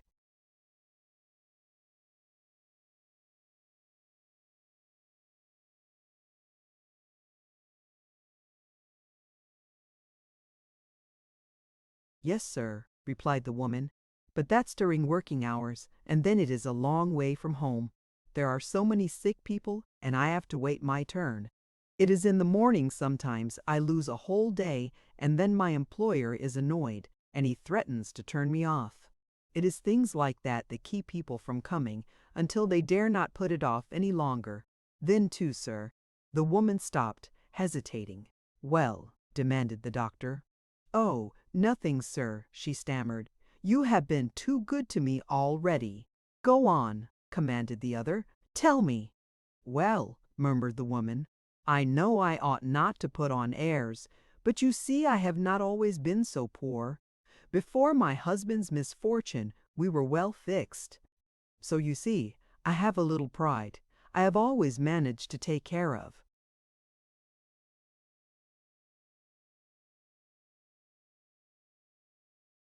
myself. I am not a woman of the streets, and to stand around like that, with everybody else, to be obliged to tell all one's miseries out loud before the world. I am wrong. I know it perfectly well. I argue with myself, but all the same it's hard, sir. I assure you, it is truly hard." "Poor woman," said the doctor, and for a while there was a silence. Then he asked, "It was your husband who brought you the disease?" "Yes, sir," was the reply. "Everything which happened to us came from him. We were living in the country when he got the disease. He went half crazy. He no longer knew how to manage his affairs. He gave orders here and there for considerable sums. We were not able to find the money. Why did he not undergo treatment? He didn't know then. We were sold out, and we came to Paris. But we hadn't a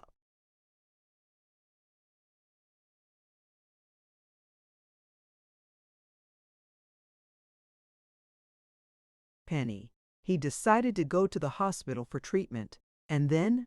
Why, they looked him over, but they refused him any medicine. How was that? Because we had been in Paris only 3 months. If one hasn't been a resident 6 months, one has no right to free medicine." "Is that true?"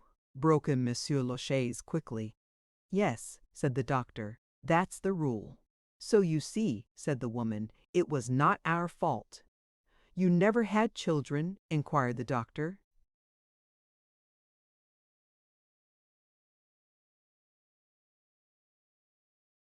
"I was never able to bring one to birth," was the answer. "My husband was taken just at the beginning of our marriage. It was while he was serving in the army. You know, sir, There are women about the garrisons." She stopped, and there was a long silence. "Come," said the doctor. "That's all right. I will arrange it with you. You can come here to my office, and you can come on Sunday mornings." And as the poor creature started to express her gratitude, he slipped a coin into her hand. "Come, come, take it," he said gruffly.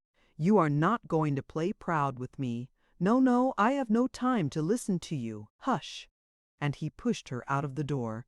Then he turned to the deputy. "You heard her story, sir," he said. "Her husband was serving his time in the army. It was you lawmakers who compelled him to do that.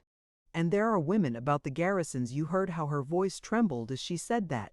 Take my advice, sir, and look up the statistics as to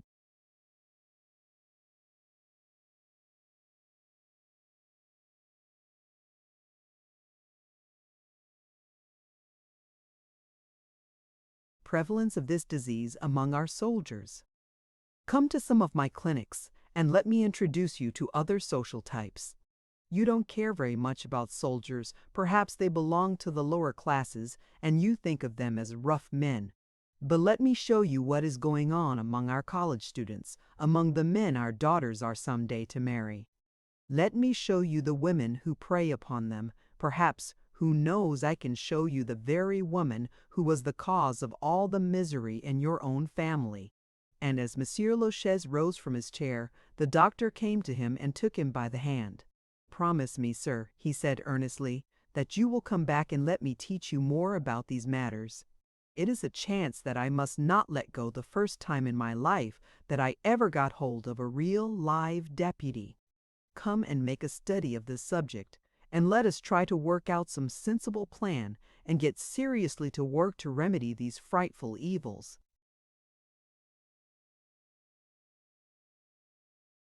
Chapter 6. George lived with his mother after Henriette had left his home. He was wretchedly unhappy and lonely. He could find no interest in any of the things which had pleased him before. He was ashamed to meet any of his friends, because he imagined that everyone must have heard the dreadful story, or because he was not equal to making up explanations for his mournful state. He no longer cared much about his work. What was the use of making a reputation or earning large fees when one had nothing to spend them for? All his thoughts were fixed upon the wife and child he had lost. He was reminded of Henriette in 1,000 ways, and each way brought him a separate pang of grief.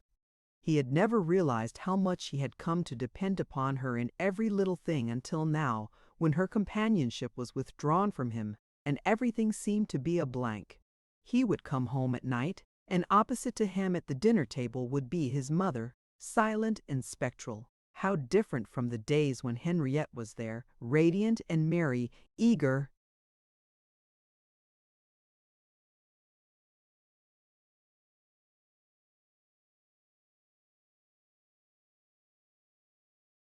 to be told everything that had happened to him through the day.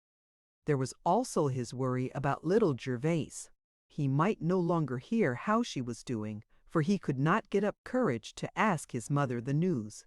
Thus poor George was paying for his sins. He could make no complaints against the price, however high, only sometimes he wondered whether he would be able to pay it. There were times of such discouragement that he thought of different ways of killing himself. A curious adventure befell him during this period. He was walking one day in the park when he saw approaching a girl whose face struck him as familiar. At first he could not recollect where he had seen her. It was only when she was nearly opposite him that he realized it was the girl who had been the cause of all his misery. He tried to look away, but he was too late. Her eyes had caught his, and she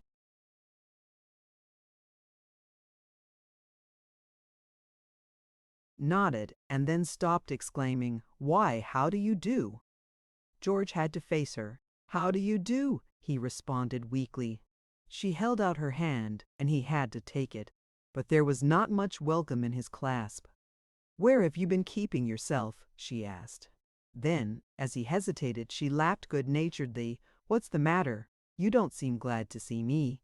The girl, Therese, was her name, had a little package under her arm, as if she had been shopping. She was not well dressed, as when George had met her before, and doubtless she thought that was the reason for his lack of cordiality. This made him rather ashamed, and so, only half realizing what he was doing, he began to stroll along with her. "Why did you never come to see me again?" she asked.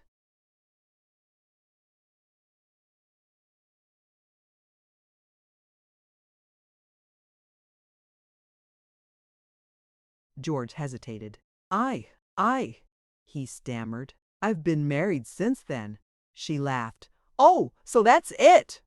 And then, as they came to a bench under some trees, "Won't you sit down a while?" There was allurement in her glance, but it made George shudder. It was incredible to him that he had ever been attracted by this crude girl. The spell was now broken completely. She quickly saw that something was wrong. "You don't seem very cheerful," she said.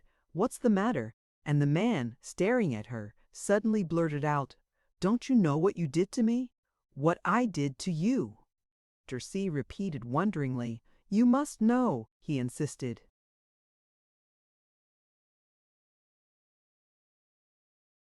And then she tried to meet his gaze and could not. "Why?" she stammered. There was silence between them. When George spoke again, his voice was low and trembling. "You ruined my whole life," he said. "Not only mine, but my family's. How could you do it?"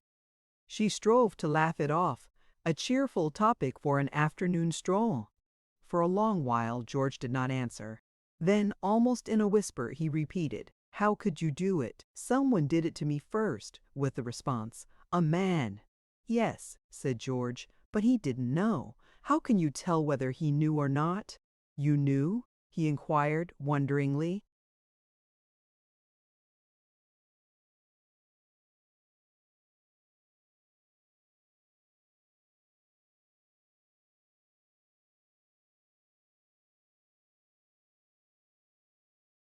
Therese hesitated. "Yes, I knew," she said at last defiantly. "I have known for years, and I'm not the only man." She laughed. "I guess not." There followed a long pause. At last he resumed, "I don't want to blame you. There's nothing to be gained by that. It's done and can't be undone. But sometimes I wonder about it. I should like to understand, why did you do it?" "Why? That's easy enough. I did it because I have to live." "You live that way?" he exclaimed.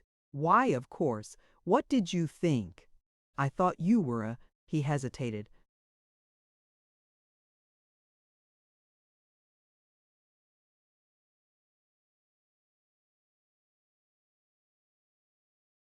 "You thought I was respectable," laughed Therese. "Well, that's just a little game I was playing on you. But I didn't give you any money," he argued. "Not that time," she said, "but I thought you would come back." He sat gazing at her. "And you earn your living that way still?" he asked. "When you know what's the matter with you, when you know what can I do? I have to live, don't I? But don't you even take care of yourself? Surely there must be some way, some place, the reformatory perhaps," she sneered. "No, thanks. I'll go there when the police catch me, not before. I know some girls that have tried that."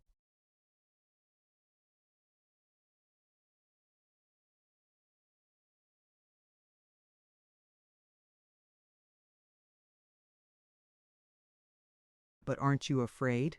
cried the man. "And the things that will happen to you. Have you ever talked to a doctor or read a book?" "I know," she said. "I've seen it all. If it comes to me, I'll go over the side of one of the bridges some dark night." George sat lost in thought. A strange adventure it seemed to him to meet this girl under such different circumstances. It was as if he were watching a play from behind the scenes instead of in front. If only he had had this new view in time, how different would have been his life! And how terrible it was to think of the others who didn't know the audience, who were still sitting out in front, watching the spectacle, interested in it. His thoughts came back to Therese. He was curious about her and the life she lived. "Tell me a little about it," he said, "how you came to be doing this." And he added, "Don't think I want to preach. I'd really like to understand."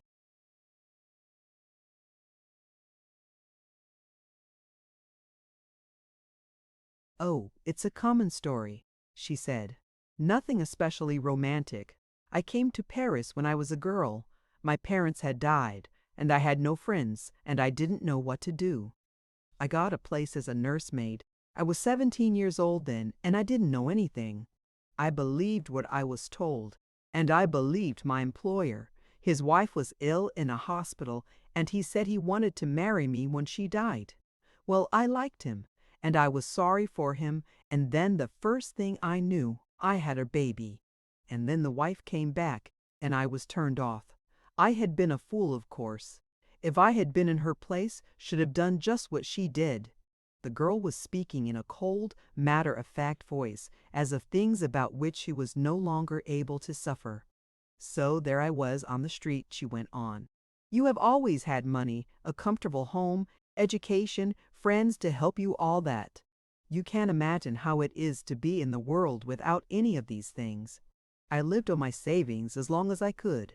Then I had to leave my baby in a foundling's home, and I went out to do my 5 hours on the boulevards. You know the game, I have no doubt. Yes, George knew the game. Somehow or other, he no longer felt bitter towards this poor creature. She was part of the system of which he was a victim also. There was nothing to be gained by hating each other. Just as the doctor said, what was needed was enlightenment. Listen, he said, why don't you try to get cured?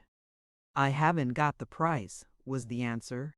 Well, he said hesitatingly, I know a doctor, one of the really good men. He has a free clinic, and I've no doubt he would take you in if I asked him to. You ask him? Echoed the other, looking at George in surprise. The young man felt somewhat uncomfortable. He was not used to playing the role of the Good Samaritan. I need not tell him about us, he stammered. I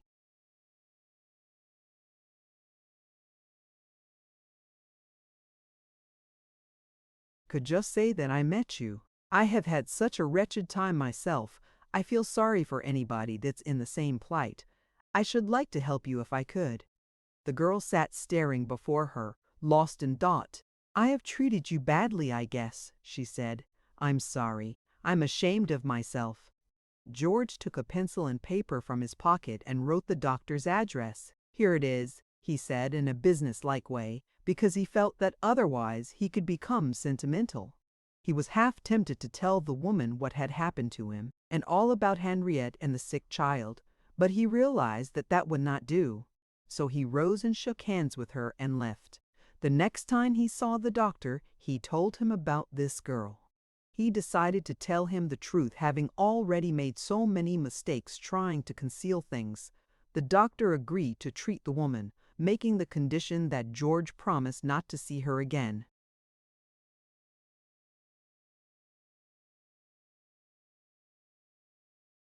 The young man was rather shocked at this. Doctor, he exclaimed, I assure you you are mistaken.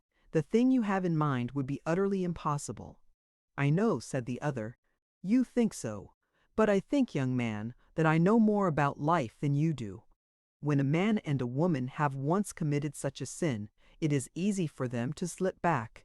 The less time they spend talking about their misfortunes and being generous and forbearing to each other, the better for them both. But, doctor, cried George, I love Henriette. I could not possibly love anyone else. It would be horrible to me. Yes, said the doctor, but you are not living with Henriette. You are wandering round, not knowing what to do with yourself next. There was no need for anybody to tell George that. What do you think he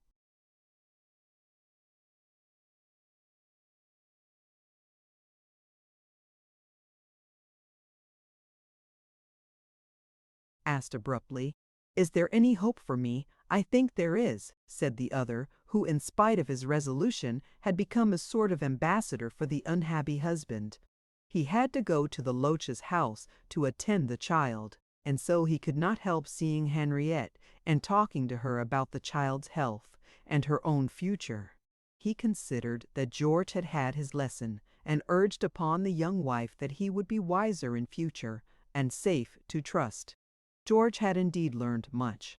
He got new lessons every time he went to call at the physician's office He could read them in the faces of the people he saw there.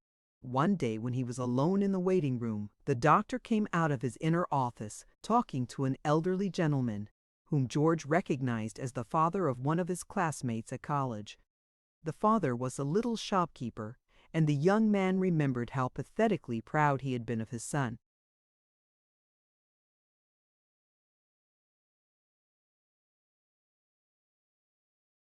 Could it be, thought George, that this old man was a victim of syphilis? But it was the son, and not the father, who was the subject of the consultation. The old man was speaking in a deeply moved voice, and he stood so that George could not help hearing what he said.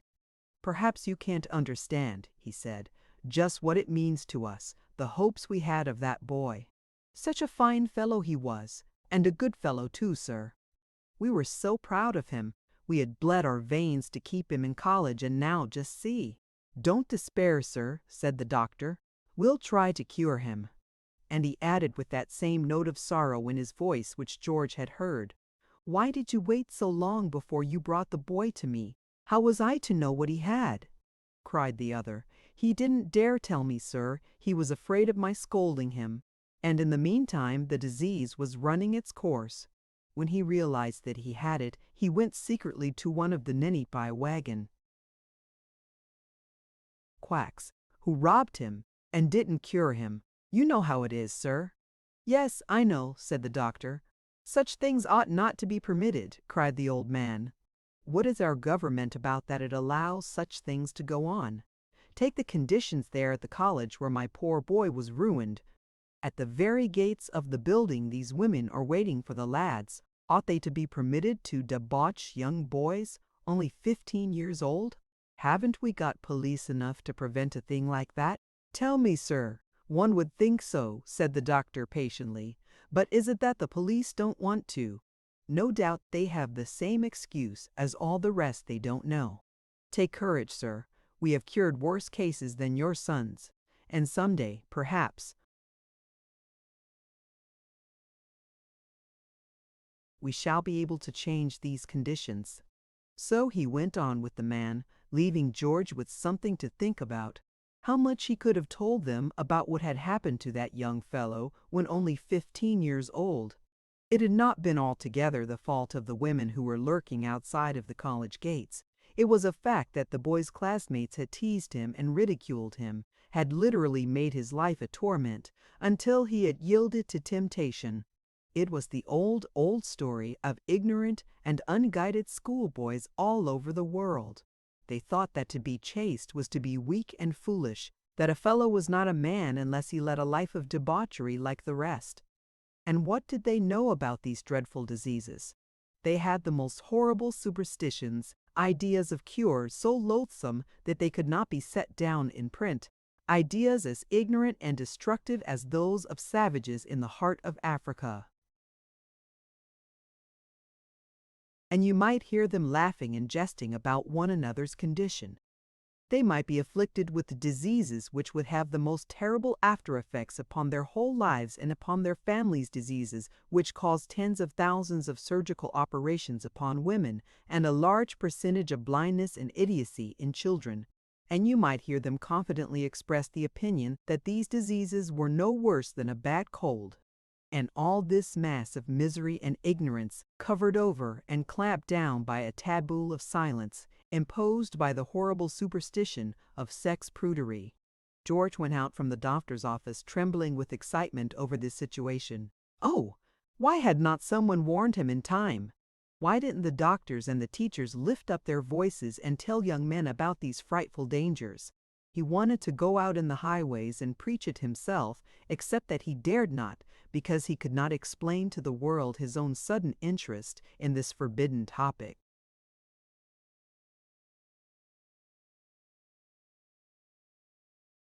These was only one person he dared to talk to. That was his mother, to whom he ought to have talked many, many years before. He was moved to mention to her the interview he had overheard in the doctor's office. In a sudden burst of grief, he told her of his struggles and temptations. He pleaded with her to go to Henriette once more to tell her these things and try to make her realize that he alone was not to blame for them. that they were a condition which prevailed everywhere, that the only difference between her husband and other men was that he had the misfortune to be caught. There was pressure being applied to Henriette from several sides. After all, what could she do? She was comfortable in her father's home, so far as the physical side of things went, but she knew that all her friends were gossiping and speculating about her separation from her husband, and sooner or later she would have to make up her mind, either to separate permanently from George or to return to him. There was not much happiness for her in the thought of getting a divorce.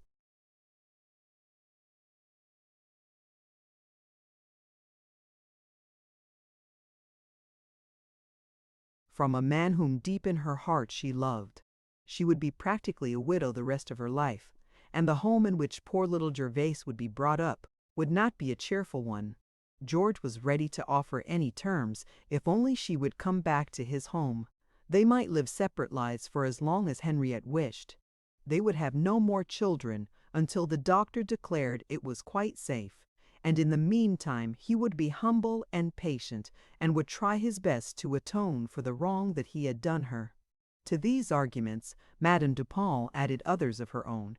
She told the girl some things which through bitter experience she had learned about the nature and habits of men, things that should be told to every girl before marriage, but which almost all of them are left to find out afterwards, with terrible suffering and disillusionment.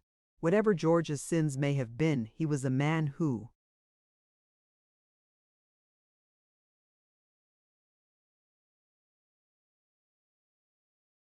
had been chastened by suffering and would know how to value a woman's love for the rest of his life. Not all men knew that, not even those who had been fortunate in escaping from the so-called shameful disease. Henriette was also hearing arguments from her father, who by this time had had time to think things over and had come to the conclusion that the doctor was right. He had noted his son-in-law's patience and penitence, and had also made sure that in spite of everything Henriette still loved him. The baby apparently was doing well, and the Frenchman, with his strong sense of family ties, felt it a serious matter to separate a child permanently from its father. So in the end, he cast the weight of his influence in favor of a reconciliation, and Henriette returned to her husband upon terms which the doctor laid down. The doctor played in these negotiations the part which he had not been allowed to play in the marriage, for the deputy was now thoroughly awake to the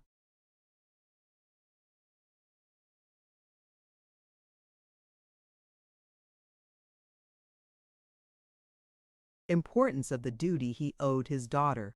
In fact, he had become somewhat of a crank upon the whole subject. He had attended several of the doctor's clinics and had read books and pamphlets on the subject of syphilis, and was now determined that there should be some practical steps towards reform. At the outset, he had taken the attitude of the average legislator that the thing to do was to strengthen the laws against prostitution and to enforce them more strictly. He echoed the cry of the old man whom George had heard in the doctor's office. "Are there not enough police? We must go to the source," he declared. "We must proceed against these miserable women, veritable poisoners that they are." He really thought this was going to the source, but the doctor was quick to answer his arguments. "Poisoners," he said. "You forget that they have first been poisoned. Every one of these women who communicates the disease has first received it from some man." Monsieur Lohes advanced to his second idea to punish the men, but the doctor had little interest in this idea either. He had seen it tried so many times, such a law could never be enforced. What must come first was education, and by this means a modification of morals. People must cease to treat syphilis as a mysterious evil, of which not even the name could be pronounced. "But," objected the other, "one cannot lay it bare to children in our educational institutions." "Why not?" asked the doctor. "Because, sir, there are curiosities which it would be imprudent to awaken." The doctor became much excited whenever he heard this argument. "You believe that you are preventing these curiosities from awakening?" he demanded.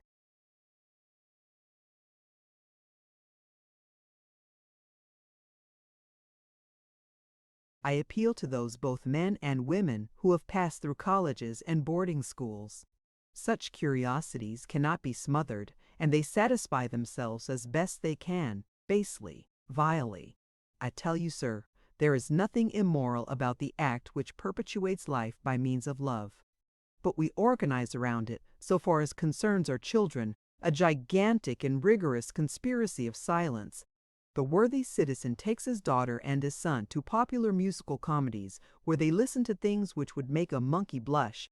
But it is forbidden to discuss seriously before the young that act of love which people seem to think they should only know of through blasphemies and profanations. Either that act is a thing of which people can speak without blushing, or else, sir, it is a matter for the innuendos of the cabaret and the witticisms of the mess room. Pornography is admitted, but science is not. I tell you, sir, that is the thing which must be changed. We must elevate the soul of the young man by taking these facts out of the realm of mystery and of slang. We must awaken in him a pride in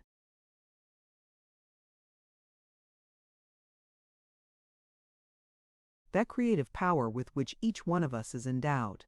We must make him understand that he is a sort of temple in which is prepared the future of the race, and we must teach him that he must transmit, intact, the heritage entrusted to him, the precious heritage which has been built out of the tears and miseries and sufferings of an interminable line of ancestors.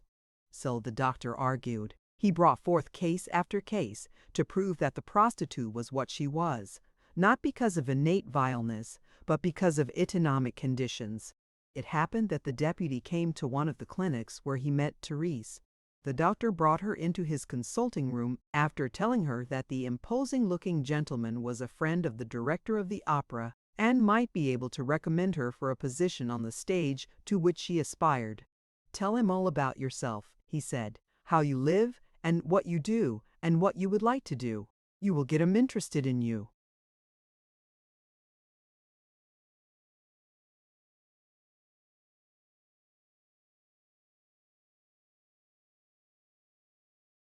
So the poor girl retold the story of her life.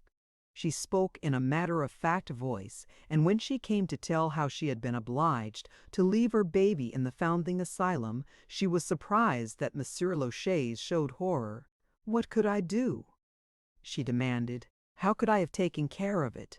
"Didn't you ever miss it?" he asked. "Of course I missed it, but what difference did that make? It would have died of hunger with me." "Still," he said, "it was your child. It was the father's child too, wasn't it? Much attention he paid to it. If I had been sure of getting money enough, I would have put it out to nurse. But with the 25 or 30 francs a month I could have earned as a servant, could I have paid for a baby? That's the situation a girl faces so long as I wanted to."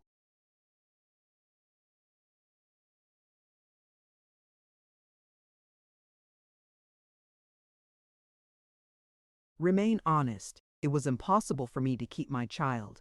You answer perhaps you didn't stay honest anyway. That's true. But then when you were hungry and a nice young fellow offers you dinner, you'd have to be made of wood to refuse him. Of course, if I had had a trade, but I didn't have any. So I went on the street. You know how it is.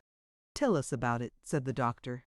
"This gentleman is from the country." "Is that so?" said the girl. "I never supposed there was anyone who didn't know about such things. Well, I took the part of a little working girl. A very simple dress. Things I had made especially for that, a little bundle in a black napkin carried in my hand, so I walked along where the shops are. It's tiresome because to do it right you have to patter along fast. Then I stop before a shop, and 9 times out of 10, there you are. A funny thing is that the men you'd imagine they had agreed on the words to approach you with, they have only 2 phrases.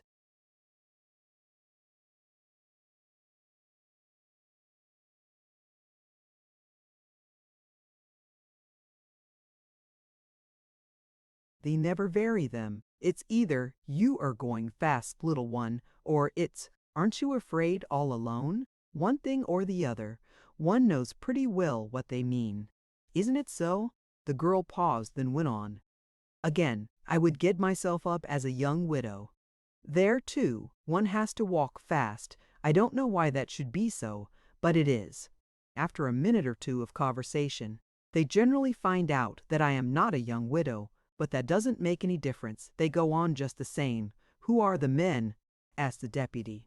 Clerks? Traveling salesmen? Not much, she responded. I keep a lookout for gentlemen like yourself. They say they are gentlemen, he suggested. Sometimes I can see it, was the response. Sometimes they wear orders. It's funny, if they have on a ribbon when you first notice them, they follow you and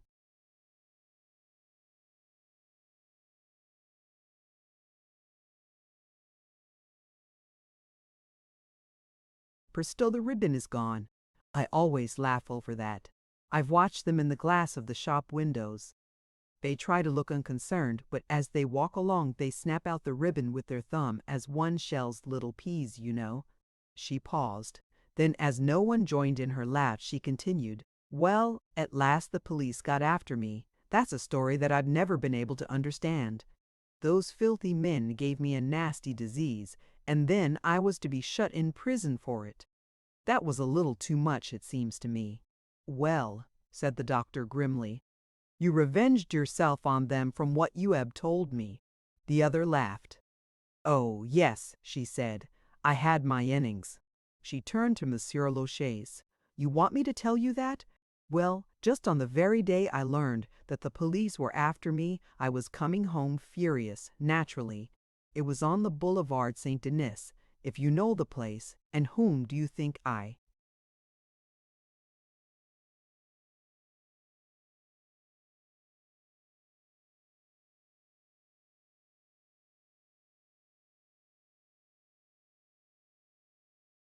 met? My old master, the one who got me into trouble, you know.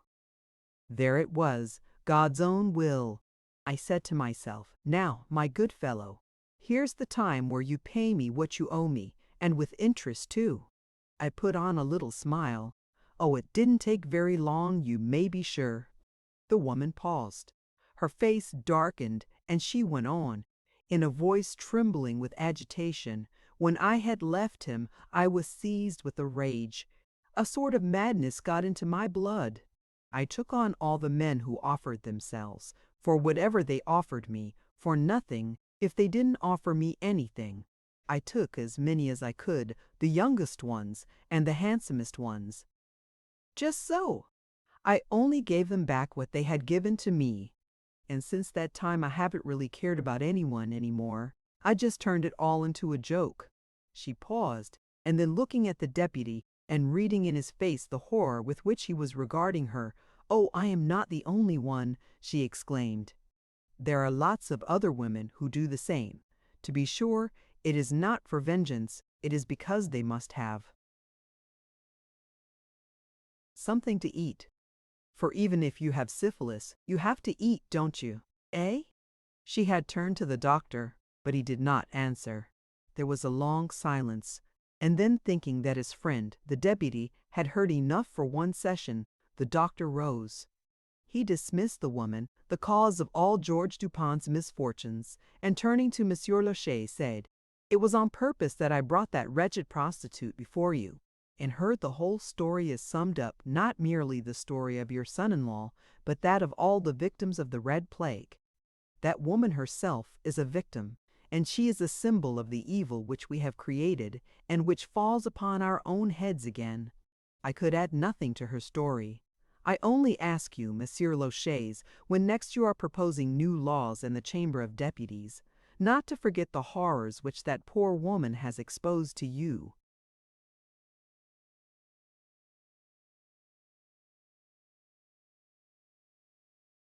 The end. Thank you for listening to this story. I hope you enjoyed the journey, the characters, and the world they carried with them. If you enjoyed this audiobook, please subscribe to the channel and leave a comment below. Your support helps keep these stories alive and allows more timeless books to be shared with listeners around the world. Until next time, thank you for listening.